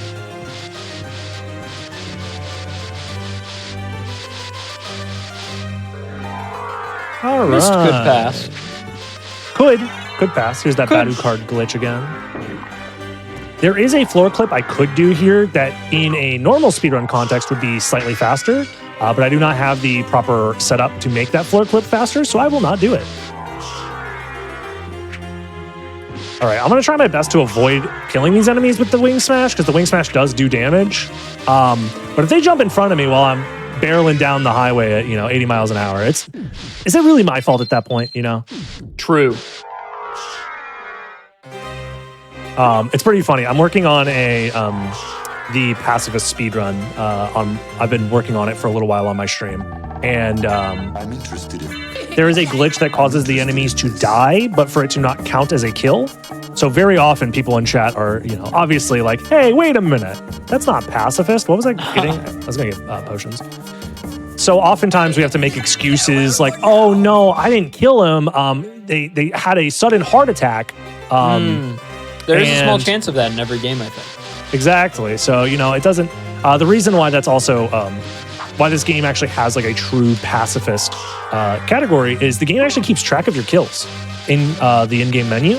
So essentially it turns into a run where you are trying to get to the end of the game while that kill count in-game is at 0. You can trick the kill count in a few minor ways, but in general, a lot of it is doing like really crazy glitches to skip encountering certain bosses altogether, as well as a few random item drops that are really annoying to farm for. Is it possible to do 0? 0 kills, or Yeah. that is the pacifist. Even the final boss? The final boss, you can never confirm whether or not you've killed the final boss because you can't open the menu at that point. But every other boss fight, to my understanding, would count as a kill. I think you could technically, on the same frame that you kill the final boss, also use a library card to like keep the game going, but also count it as a kill, maybe? I'm not 100% sure on that, but maybe that does count as a kill. That's one of those like super niche things that not even I know about. And you're the source of all knowledge. I wouldn't go that far, but I do know a lot. There are many things I don't know, and there are people that are more knowledgeable than me. I'm just the guy who is the best at pressing the buttons most often. Not even all the time, most often. There are plenty of people that are very good at pressing the buttons too. But yeah, from here, we're pretty much just going to the end of the game as quickly as we can, trying to dodge bad enemies. Because at this point, there's no reason to fight any of these enemies. It's just better to dodge them. This is giving me good pacifist practice, because oftentimes the fastest way to get through rooms is just by dodging the enemies. I'm just gonna fly over these guys. That sounds fun. They have really big swords. I don't want to, I don't want to challenge that. You know what I mean? Yeah, it can be frightening. There's cutting, slicing. Like, I feel like my sword's fine. Like, there's nothing wrong with it, but like, This is Karasamon. For whatever reason, they designed this boss to get stun locked for free. Like, if you do damage to the boss, they just are in stun for a little while. The only way they get out is if they land on the ground, which can happen because the weapon decides to fail. So now I have to dodge this attack, which isn't hard to dodge necessarily, but now they're back in a stunnable state. So it's not difficult by any means. This is like a boss with a really cool design that unfortunately the devs were like, what if we made the boss do nothing 90% of the time? But the 10% of the time that they do stuff is actually quite cool. Oh gosh. Oh gosh. Uh-oh. That was 3 in a row. Oh no. Oh gosh. No, stop doing stuff. Oh no, I'm letting him do stuff. He's doing the cool stuff. Okay, you showed off most of your cool stuff. Now you can die. This game has some of the best, like, NPC, like, enemy voice kills and stuff like that. It's so good. I'm obviously like a huge fan and like nostalgic for it because I've played this game basically my whole life. But some of the enemy death sounds are just chef's kiss. All right, I'm gonna do a save here because I can technically soft lock here because I'm going for a glitch that will get me to the second castle whilst skipping all the things you normally need to get to the second castle. And if I do it wrong, there's a chance I soft lock. It's very unlikely, but oh, come on. I'm doing a way harder version of this for no reason but to flex. And I was hoping I would get it first try. One more. Okay, never mind. It's just not giving it to me. It's a very dumb way to do it. It's called breakless because you don't break that brick that I just broke with the wolf's mouth. And it's really dumb. The one where you break the thing is a lot easier to do. But it's slightly slower. But here we are. We basically skipped like, I don't know, probably like 40% of the game right there. Like there's a big chunk of this game that is just collecting items to save Richter, and this skips like all of that. Didn't you know that the Red Rust category requires you to do breakless? Unvalid? Oh, I can't submit it to the leaderboard? Stupid idiot. Dang, dude. That's rough, yeah. I should have double checked. Always read the category rules, guys. That's right, because somebody else has decided your fate. We all know that if your speedrun isn't on a leaderboard, and in fact, if it's not the world record, it's not a real speedrun. Everybody knows this. That's true and correct and based. Yep. So if you do not get your speedrun on the leaderboard, it is not a real speedrun, and you should feel bad. In fact, you should cry. If a moderator rejects your run, you are trash. This is true. These are all true and real things that we are saying. No sarcasm at all. That actually does kind of bring me to my next question. This next fight is literally going to be like 30 minutes of nothing going on. That brings me to my next point. My next point. No, an interesting question. What got you, Adef, into speedrunning? Because I know you started very young. I also started quite young. Yeah.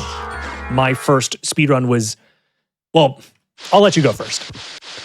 Well, my first introduction to speedrunning was before I actually decided to take the hobby up. I was playing Wind Waker at my mom's house when I was like, I had to be 11. I mean, we were all playing Wind Waker at your mom's house at 11. Correct. So, we were all playing Wind Waker at my mom's house. It's a very relatable story. Yes. And I had beaten the game many times, and I thought to myself, how quickly can this game be beaten? And I tried to beat it as fast as I could, not in one sitting. Of course. Just in general. Oh, you did one of them segmented speedruns. Yeah, one of them segments.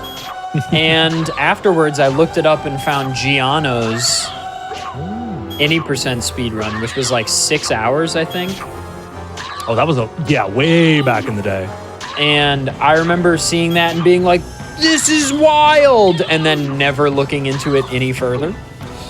And then flash forward to 2012, when I was 14.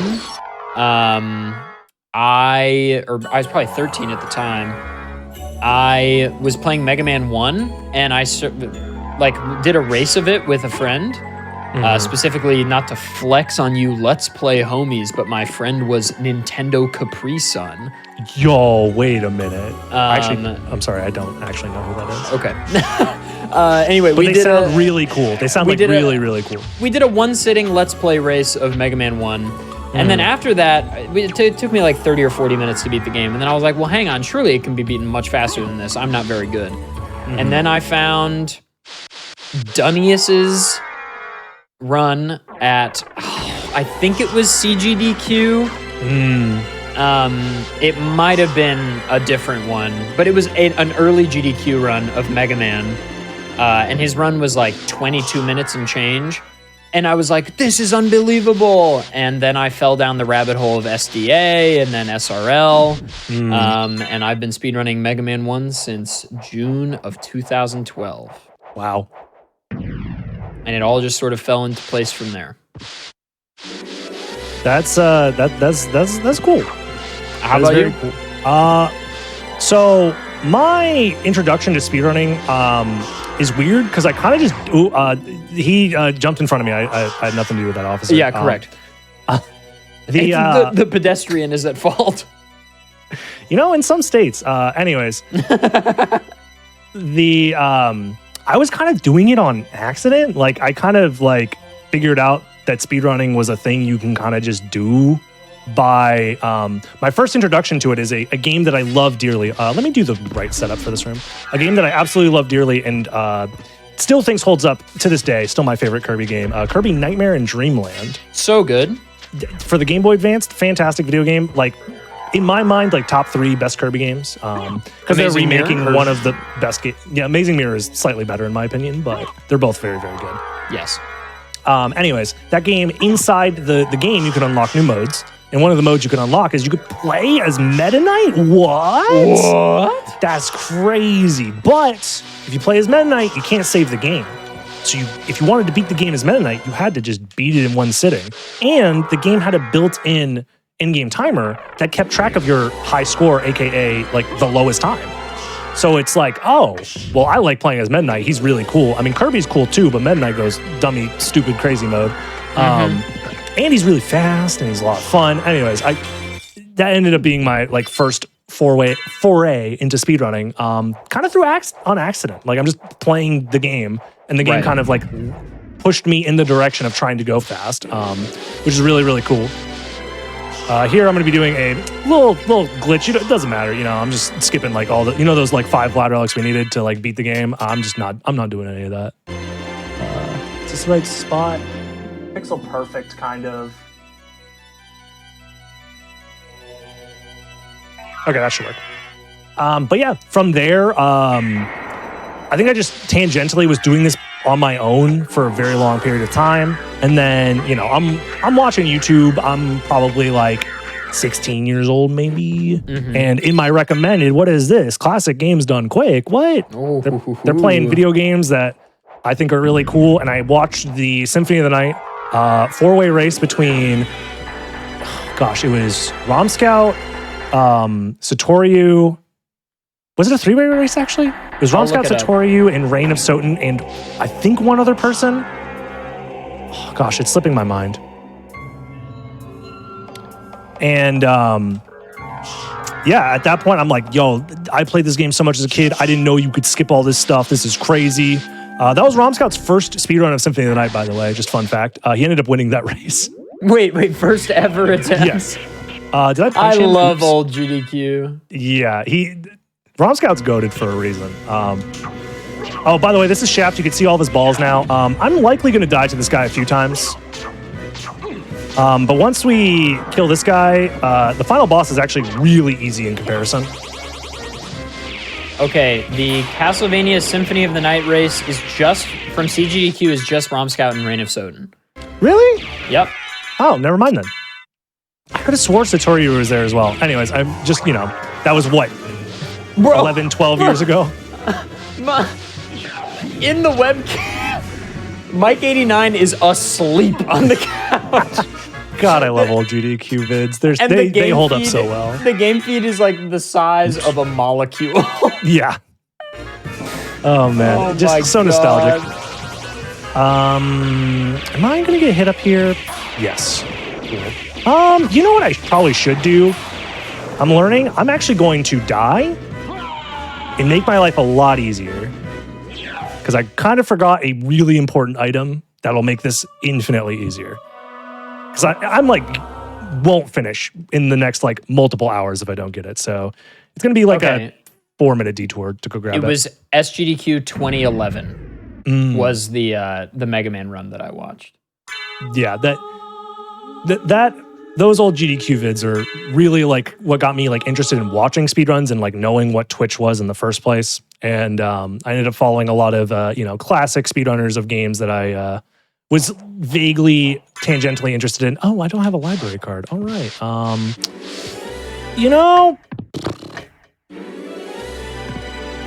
I might have made a bit of an oopsie. Did you? Yeah. Because the closest way for me to get to the place I need to go to is like probably like 10 minutes away. Okay, it's fine. I have a new idea. I will simply kill the boss. If I don't kill the boss and we hit estimate, then I'm just bad at the game. However, as a compromise, instead of 10 minutes of backtracking, what if I'm allowed to do like a couple of spells? Just a couple. Just do them. Just like, I need to sweeten the deal a little bit. Hold on. Because my reputation really matters here for this, challenge run that I made up on the spot. It's important to me. Okay, so 2 things I got to tell you about this SGDQ 2011 Mega Man run.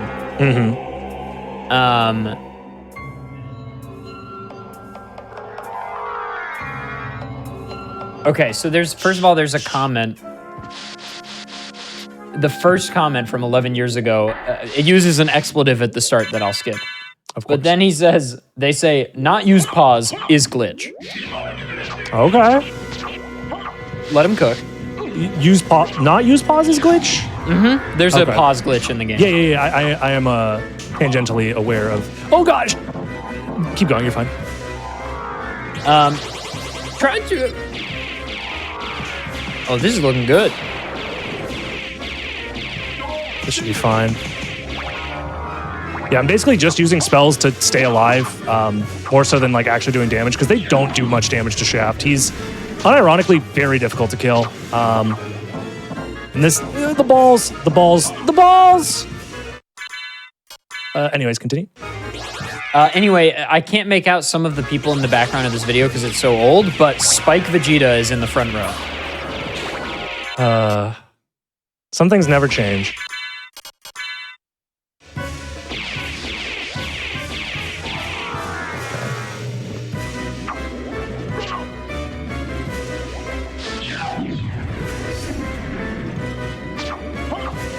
Man, why would you use those balls?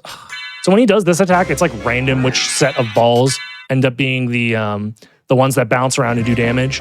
And it shows like the 2 that were already inside of me. So, this. Oh gosh.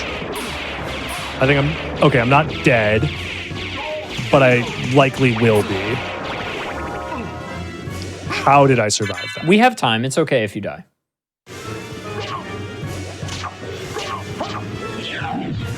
See, I'm just trying to win for my gamer pride personally, but if it doesn't happen, it doesn't happen. Yeah, there's a relic called Power of Mist, which turns my mist transformation into like just a fully invincible thing that lets me fly around at the cost of mana, and that would let me actually it's like intended that you use that to dodge some of these attacks. Because these attacks without it, in my opinion, are essentially undodgeable. In like a normal, there are ways to dodge them, but it's like so incredibly niche and precise. Otherwise, like this lightning attack is messed up. Okay, I somehow survived. I might have enough time to use my last potion.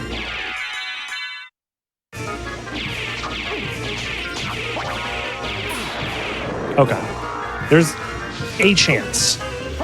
Depending, I have no clue how much health this guy has, but there is a chance.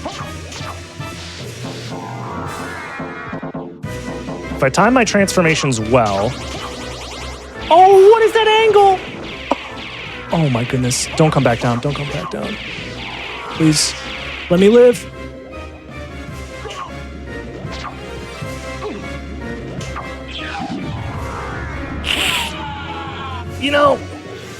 I tried. It's okay. I tried. Ah, boy, oh boy. Yeah, no, this guy sucks. Not a fan. We got time. It's okay.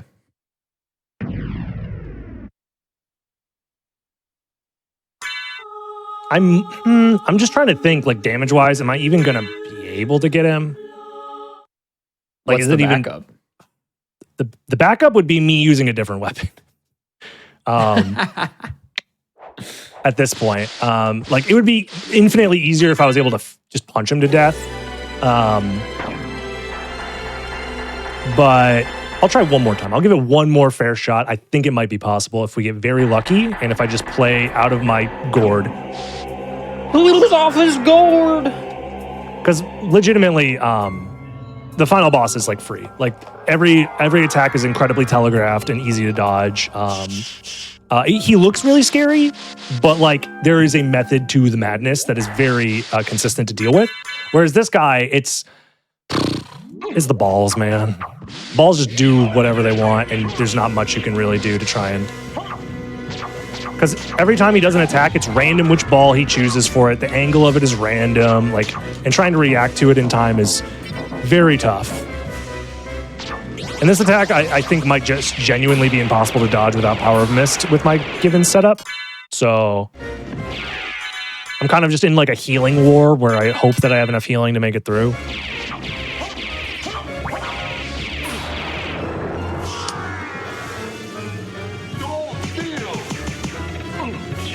Oh, come on.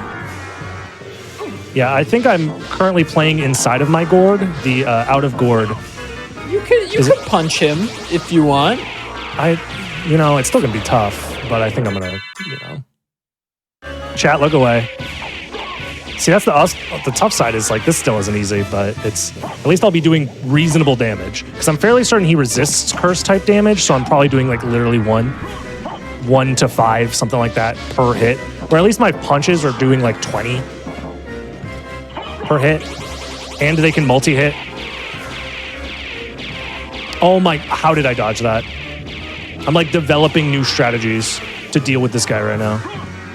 The only issue is it costs like all of my magic to do just one dodge. That's the other thing that the Power of Mist relic does that's really nice, is it makes your Mist transformation cost like virtually no MP. So it makes it so much more useful for maneuvering. I disagree with that hitbox.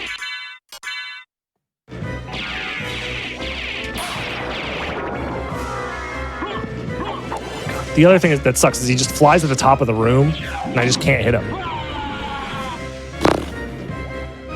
Because I can't get up there. It's okay, Dragon Blitz. It's okay. Yeah, I'm giving this like a 30% chance even with punching we make it through, but hey, I'm happy I tried. Yeah. Considering this was an impromptu thing, I'm pretty happy about this. I'm thrilled.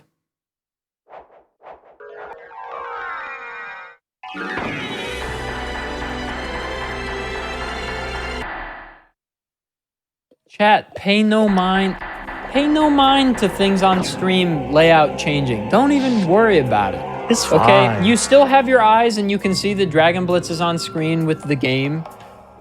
Use your cognitive context clues and cognitive reasoning to assert that maybe we're aware. No, this is actually how I'm announcing my my name change. Oh, this is huge. This is a joke, please. you will find me at twitch.tv/DragonBlitz, I promise. Can we get a shout out, please? Genuinely, if any mods are in chat. Oh gosh. If we can get a shout out for Dragon Blitz. All right. I will say, if I fail this run, I promise sometime on my stream I will do a legitimate Red Rust only run at some point. I mean, I'm probably should have to at this point, seeing as how I'm copping out with the punches here. But I could do I've done Red Rust only before. It's just I kind of forgot how I did it. I'm gonna use the spell invincibility here. I think that was the main thing. I probably allowed myself to use spells. That's probably what made it so much easier. Because you get like a 1.5 seconds of invincibility every time you do a spell. I mean, this guy still is shafting me like he often does.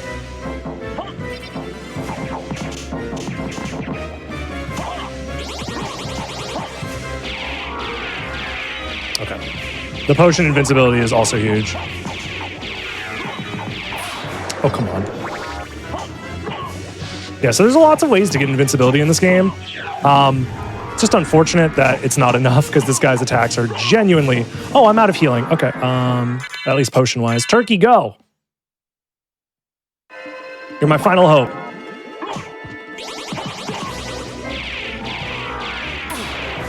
Okay, that's not the worst. Okay.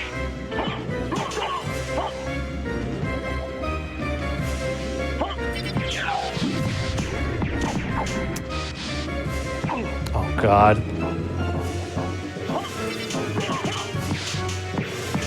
Oh, no. I think this is it.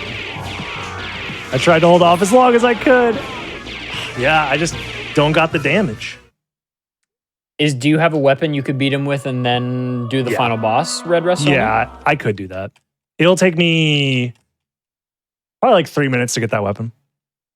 That's okay. And then the final boss is a long one, but it'll be fine.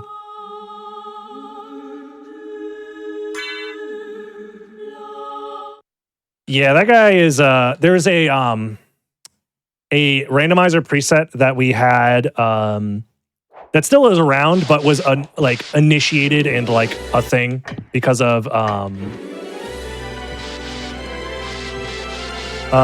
April Fool's joke from like 3 years ago, 4 years ago, something like that. Where the joke was like beating the game essentially with like it's a randomizer, but no items actually spawn. So one year we boot up the entire randomizer website, no matter what you try and like generates these joke seeds where no items will drop. And so we raced that April Fool's, and boy, oh boy, that sure was difficult. Mostly because that guy Shaft is a jerk. All right. Thankfully enough, there's a pretty decent weapon up here that should be good enough. His name is Graham. He's a cool guy. I like him a lot. I do need to grab a new heart refresh, however, which is like another probably like minute detour, 2 minute detour. It's not very far from here. Dragon Blitz, you're chilling, baby. I'm just giving context. I'm not like I'm not worried about it at all. Like I said, I'm just happy to be here. I'm chilling with my good friend Adef, having a great time. That's right. That's what being a gamer is all about. That's right. Any other pressing questions? For you? Or in general? That's a good question. Wow. Ooh, I have one. Okay. Stop me if you've heard this one before. Any other pressing questions? What? You asked if I had any other pressing questions. Are you just reversing? Yeah, you're I'm hitting you the Uno reversing reverse. me right Yes. now? No, but why Mega Man, actually? That's a good question. Mega Man 1? What was the appeal? I grew up on the Game Boy Mega Man. Oh. And the aforementioned Nintendo Capri Sun really liked Mega Man, and he and I were talking about racing something, and that was a game that I had seen him play that I really liked, so I tried it out and really liked it, and I was like, we should do that. And that's really it. I forget which Game Boy Mega Man I had. I think it was the original Game Boy Mega Man, which was actually used the Robot Masters from like 2 or whatever. There's some jankiness to it, if I remember correctly. Mega Man 1 on Game Boy, Mega Man, uses like the Mega Man 1 Robot Masters, and then a new guy called Enker, I think is his name. But then, or maybe Quill, I can't remember. Quint, maybe? Anyway, Mega Man 2 on Game Boy uses Mega Man 2 and 3 Robot Masters, I think. Or something like that. I don't know. I'm pretty sure I had Mega Man 1 as a child. I couldn't get past like maybe the first 2 Robot Masters. It's really hard game. I thought I was just bad. I thought like, oh, maybe I'm just bad at video games. Like that's just a thing. It's a tremendously hard game, partially because Mega Man takes up so much of the screen, and the jumps are still so precise. Gotta love the Game Boy aspect ratio.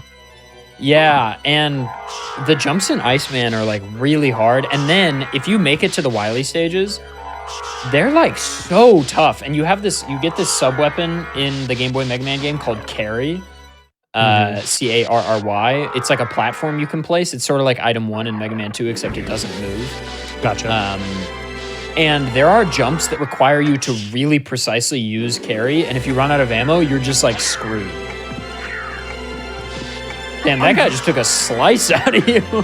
Yeah, that's a mechanic called a big toss. When you take more than half of your health in a single hit, the game just sends you flying until you hit a wall. They're actually very useful for setting up certain glitches if you could do them intentionally. I just wanted to show that off. I'm not like, it wasn't a mistake. I just wanted the people at home to see the cool mechanic that might have gotten missed otherwise. All right, let's do this dang glitch again, because I have to do this glitch again to get over there. Am I on the wrong setup? No, I am. I'm good. Heart refresh. Fun fact, this glitch discovered by Sockfolder. All the good ones are. Yeah. I'm sorry. Yes. That's not what's supposed to happen. I saved for that exact reason. Sockfolder really did a number on this game. Yes, he did. I remember when he started hunting in this game and then found arbitrary code execution, and everyone was like, huh? Yeah, turns out nobody likes arbitrary code execution in this game. It's a little, silly and dummy and bad to perform. Don't blame him. No, of course not. It's still amazing, and in fact, a lot of people nowadays are looking at it as a tool for the current decomp project for this game. So, oh, interesting. Okay, that's not how you do that. But yeah, it's a huge discovery, and on top of that, it's like one of those things without it, we would have never found a lot of the glitches that are used today that make the speedrun like so much more manageable. The reason I even started speedrunning this game and was because Sockfolder found glitches that made the run like possible to complete if you aren't ROM Scout. Before, the route was literally ROM Scout only, and it's one of the reasons why the category was like dominated by him for so long. ROM Scout only. The pre-Sockfolder any percent, I would say was a ROM Scout only route. That route that ROM Scout did was very few people were even able to finish runs, let alone like compete for any sort of like time. You raced Symphony of the Night at AGDQ 2015. Yeah, that was my first GDQ. I remember seeing you there. I'm shocked. I was just a baby at that point. I mean, I was even more baby. Yeah. All right. Yeah, this is Graham. It's gonna do damage and probably at least get me to the point where I can kill reasonably, where I don't have to use all my healing. But yeah, one of the reasons I even started playing the speedrun in the first place is because the game got so much more accessible.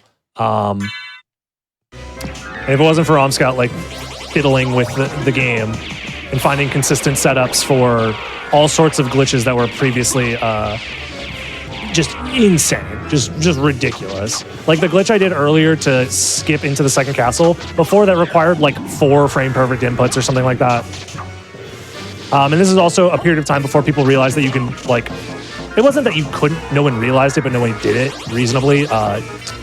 You can input your inputs while the map is open, and it helps you buffer inputs. It's not like Ocarina of Time input buffering where you have like a huge window. Like you still have to input the stuff in the same frame window, but you could at least confirm certain like visual cues and stuff like that to know if you're going to get a trick or not. But yeah, all that stuff is like was discovered, and then it's like, oh wait, I can actually like play the video game and like finish runs now. That's awesome. Yeah. There's still some leftover like not in any main categories, but some of the side categories. There's like some old like pre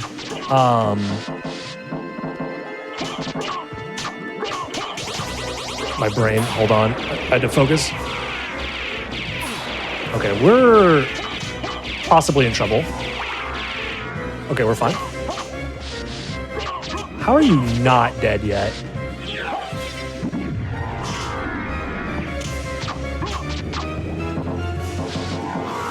But yeah, pre-Sockfolder, there's a lot of like pre-Sockfolder jankness that never got explained that I'm like trying to look into myself nowadays, and it is crazy how much he was able to do for the speedrun back then. He changed the game for a lot of games. He changed the games.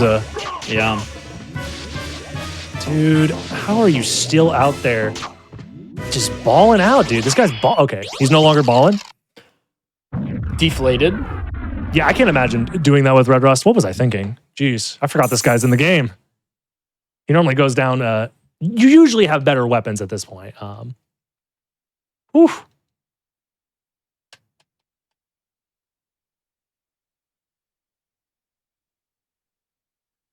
All right, from here, I mean, I could show you kind of what the Red Rust thing is supposed to look like, but I'm pretty sure this boss fight will take like 20 minutes.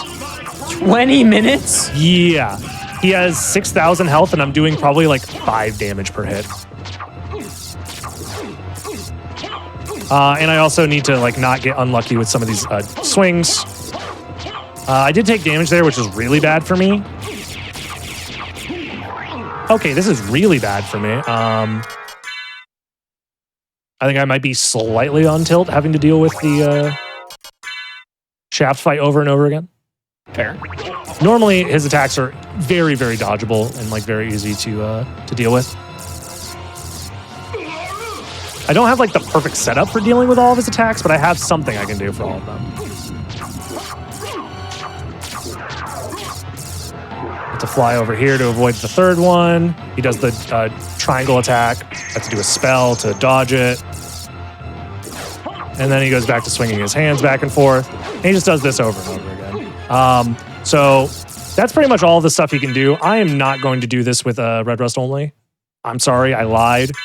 You are falling for what is a classic... I'm gonna scream. Classic Dragon Blitz scam. Type it in the chat if you got the emote.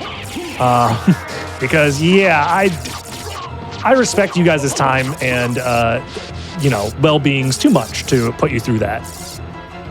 Like, we could sit here for 20 minutes. What? Lied? No. It's more of a enhancement of the truth. Look, really anybody who's seen Challenger approaching will know that the integrity of this show is so important to me. Yeah, of course. So, and I've never sacrificed that for the sake of a challenge being completable. So what I did is, actually, while you weren't looking, I did some arbitrary code execution on my own, and I renamed this sword to Red Rust in the game's files. So actually, yeah, it's still legit. That's fine. Yeah. You just didn't see it. Also, there's like a glitch where it says that it's like it looks like it's Graham. It's like a weird phonetic, issue. But trust me, it's definitely the Red Rust. Okay. Source, trust me, bro. You would never lie to me.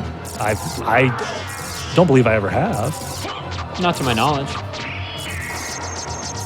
Yeah, even with this like somewhat better weapon, this is still like we're on cycle number 5, I want to say. We usually refer to a cycle as every time he like flies up off screen and then goes, oh ho ho ho. That's like the end of the cycle.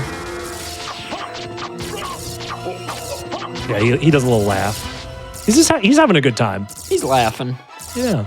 He's just hanging out with the sun, catching up. It's been a few thousand years. That's my dad. Yep, that is my dad. We're playing, run away from the terrifying head, catch the triangles. Catch the prisms. Yeah, just classic... classic father-son activities. Exactly. Father's Day surely is coming up, right? It's in 2 days. Oh my goodness. I knew that. Oh, come on. This guy, 6,000 health. It's a lot. Get your father the gift of a gift sub to twitch.tv/dragonblitz this Father's He'll really Day. appreciate it. He'll love that. I mean, this game's demographic of fans, like, there's a non-zero chance that your dad likes this game. Dads? Oh, fun fact, the reason I even own this game is because of my dad, actually. He go. bought it for himself, and he never finished the game because he had a bunch of kids that would overwrite his save files on accident because they didn't know what they were doing. Yeah, I kind of my first actual foray into speedrunning, now that I'm thinking about it, was when I would play Pokemon Red when I was like 4, but I didn't know you could save. Of course, and I would just play as much as I could. That is a classic. And then just stop playing when it was time for breakfast or whatever. Yeah. You just soul There stealed? it is. Yeah, I'm sorry I cheated. Time? It's flawless. Overestimate and cheating? Pog. That's the kind of elite gameplay you could expect from twitch.tv/DragonBlitz. All right, gamers. Thank you so much for watching. DB, any final thoughts? I'm just so happy I got to spend a few hours with my good friend Adef and all of you lovely people watching at home. I'm always happy to be able to showcase my favorite game in its best light, in its not so best light. Either way, I'm having a great time. So thank you. If you want to see more content from me in general, obviously the Twitch stream, you can check that out. I did upload a brand new YouTube video earlier today. I'm quite proud of it. It is another Castlevania game. It's Aria of Sorrow. It goes over the speedrun of Aria of Sorrow and how, without RNG manipulation, the odds of the current world record ever happening is a 1 in 100 million. So I go into the story of that as well as the mechanics. It's a good video. I definitely recommend if you have anything you want to watch after this. But yeah, that's all I have to say. Thank you so much. Fantastic. Well, gamers, thank you so much for watching. I have been Adef. Some quick announcements. Reminder, first of all, that there is more hotfix after this. This is not the end of hotfix tonight. There is more coming up just after this show. We will have more gaming. It looks like Dangerous is maybe queued up. We've got gamers in the call, which is really exciting. We have Legally Cute, hosted by our very own Cutie Roo, coming up. That's a show all about cute and cozy speedruns. But if you missed out on SGDQ 2023, be sure to check out all the VODs on youtube.com/GamesDoneQuick. And Juneteenth, our annual event celebrating Black Independence, is coming up June 17th and 18th at 1 p.m. Eastern. Join us as we highlight amazing talents of the Black speedrunning community. That starts tomorrow at 1 p.m. Eastern. Check it out. Gamers, I've been Adef. This has been Dragon Blitz. Thank you for watching Challenger Approaching, and we'll see you next time.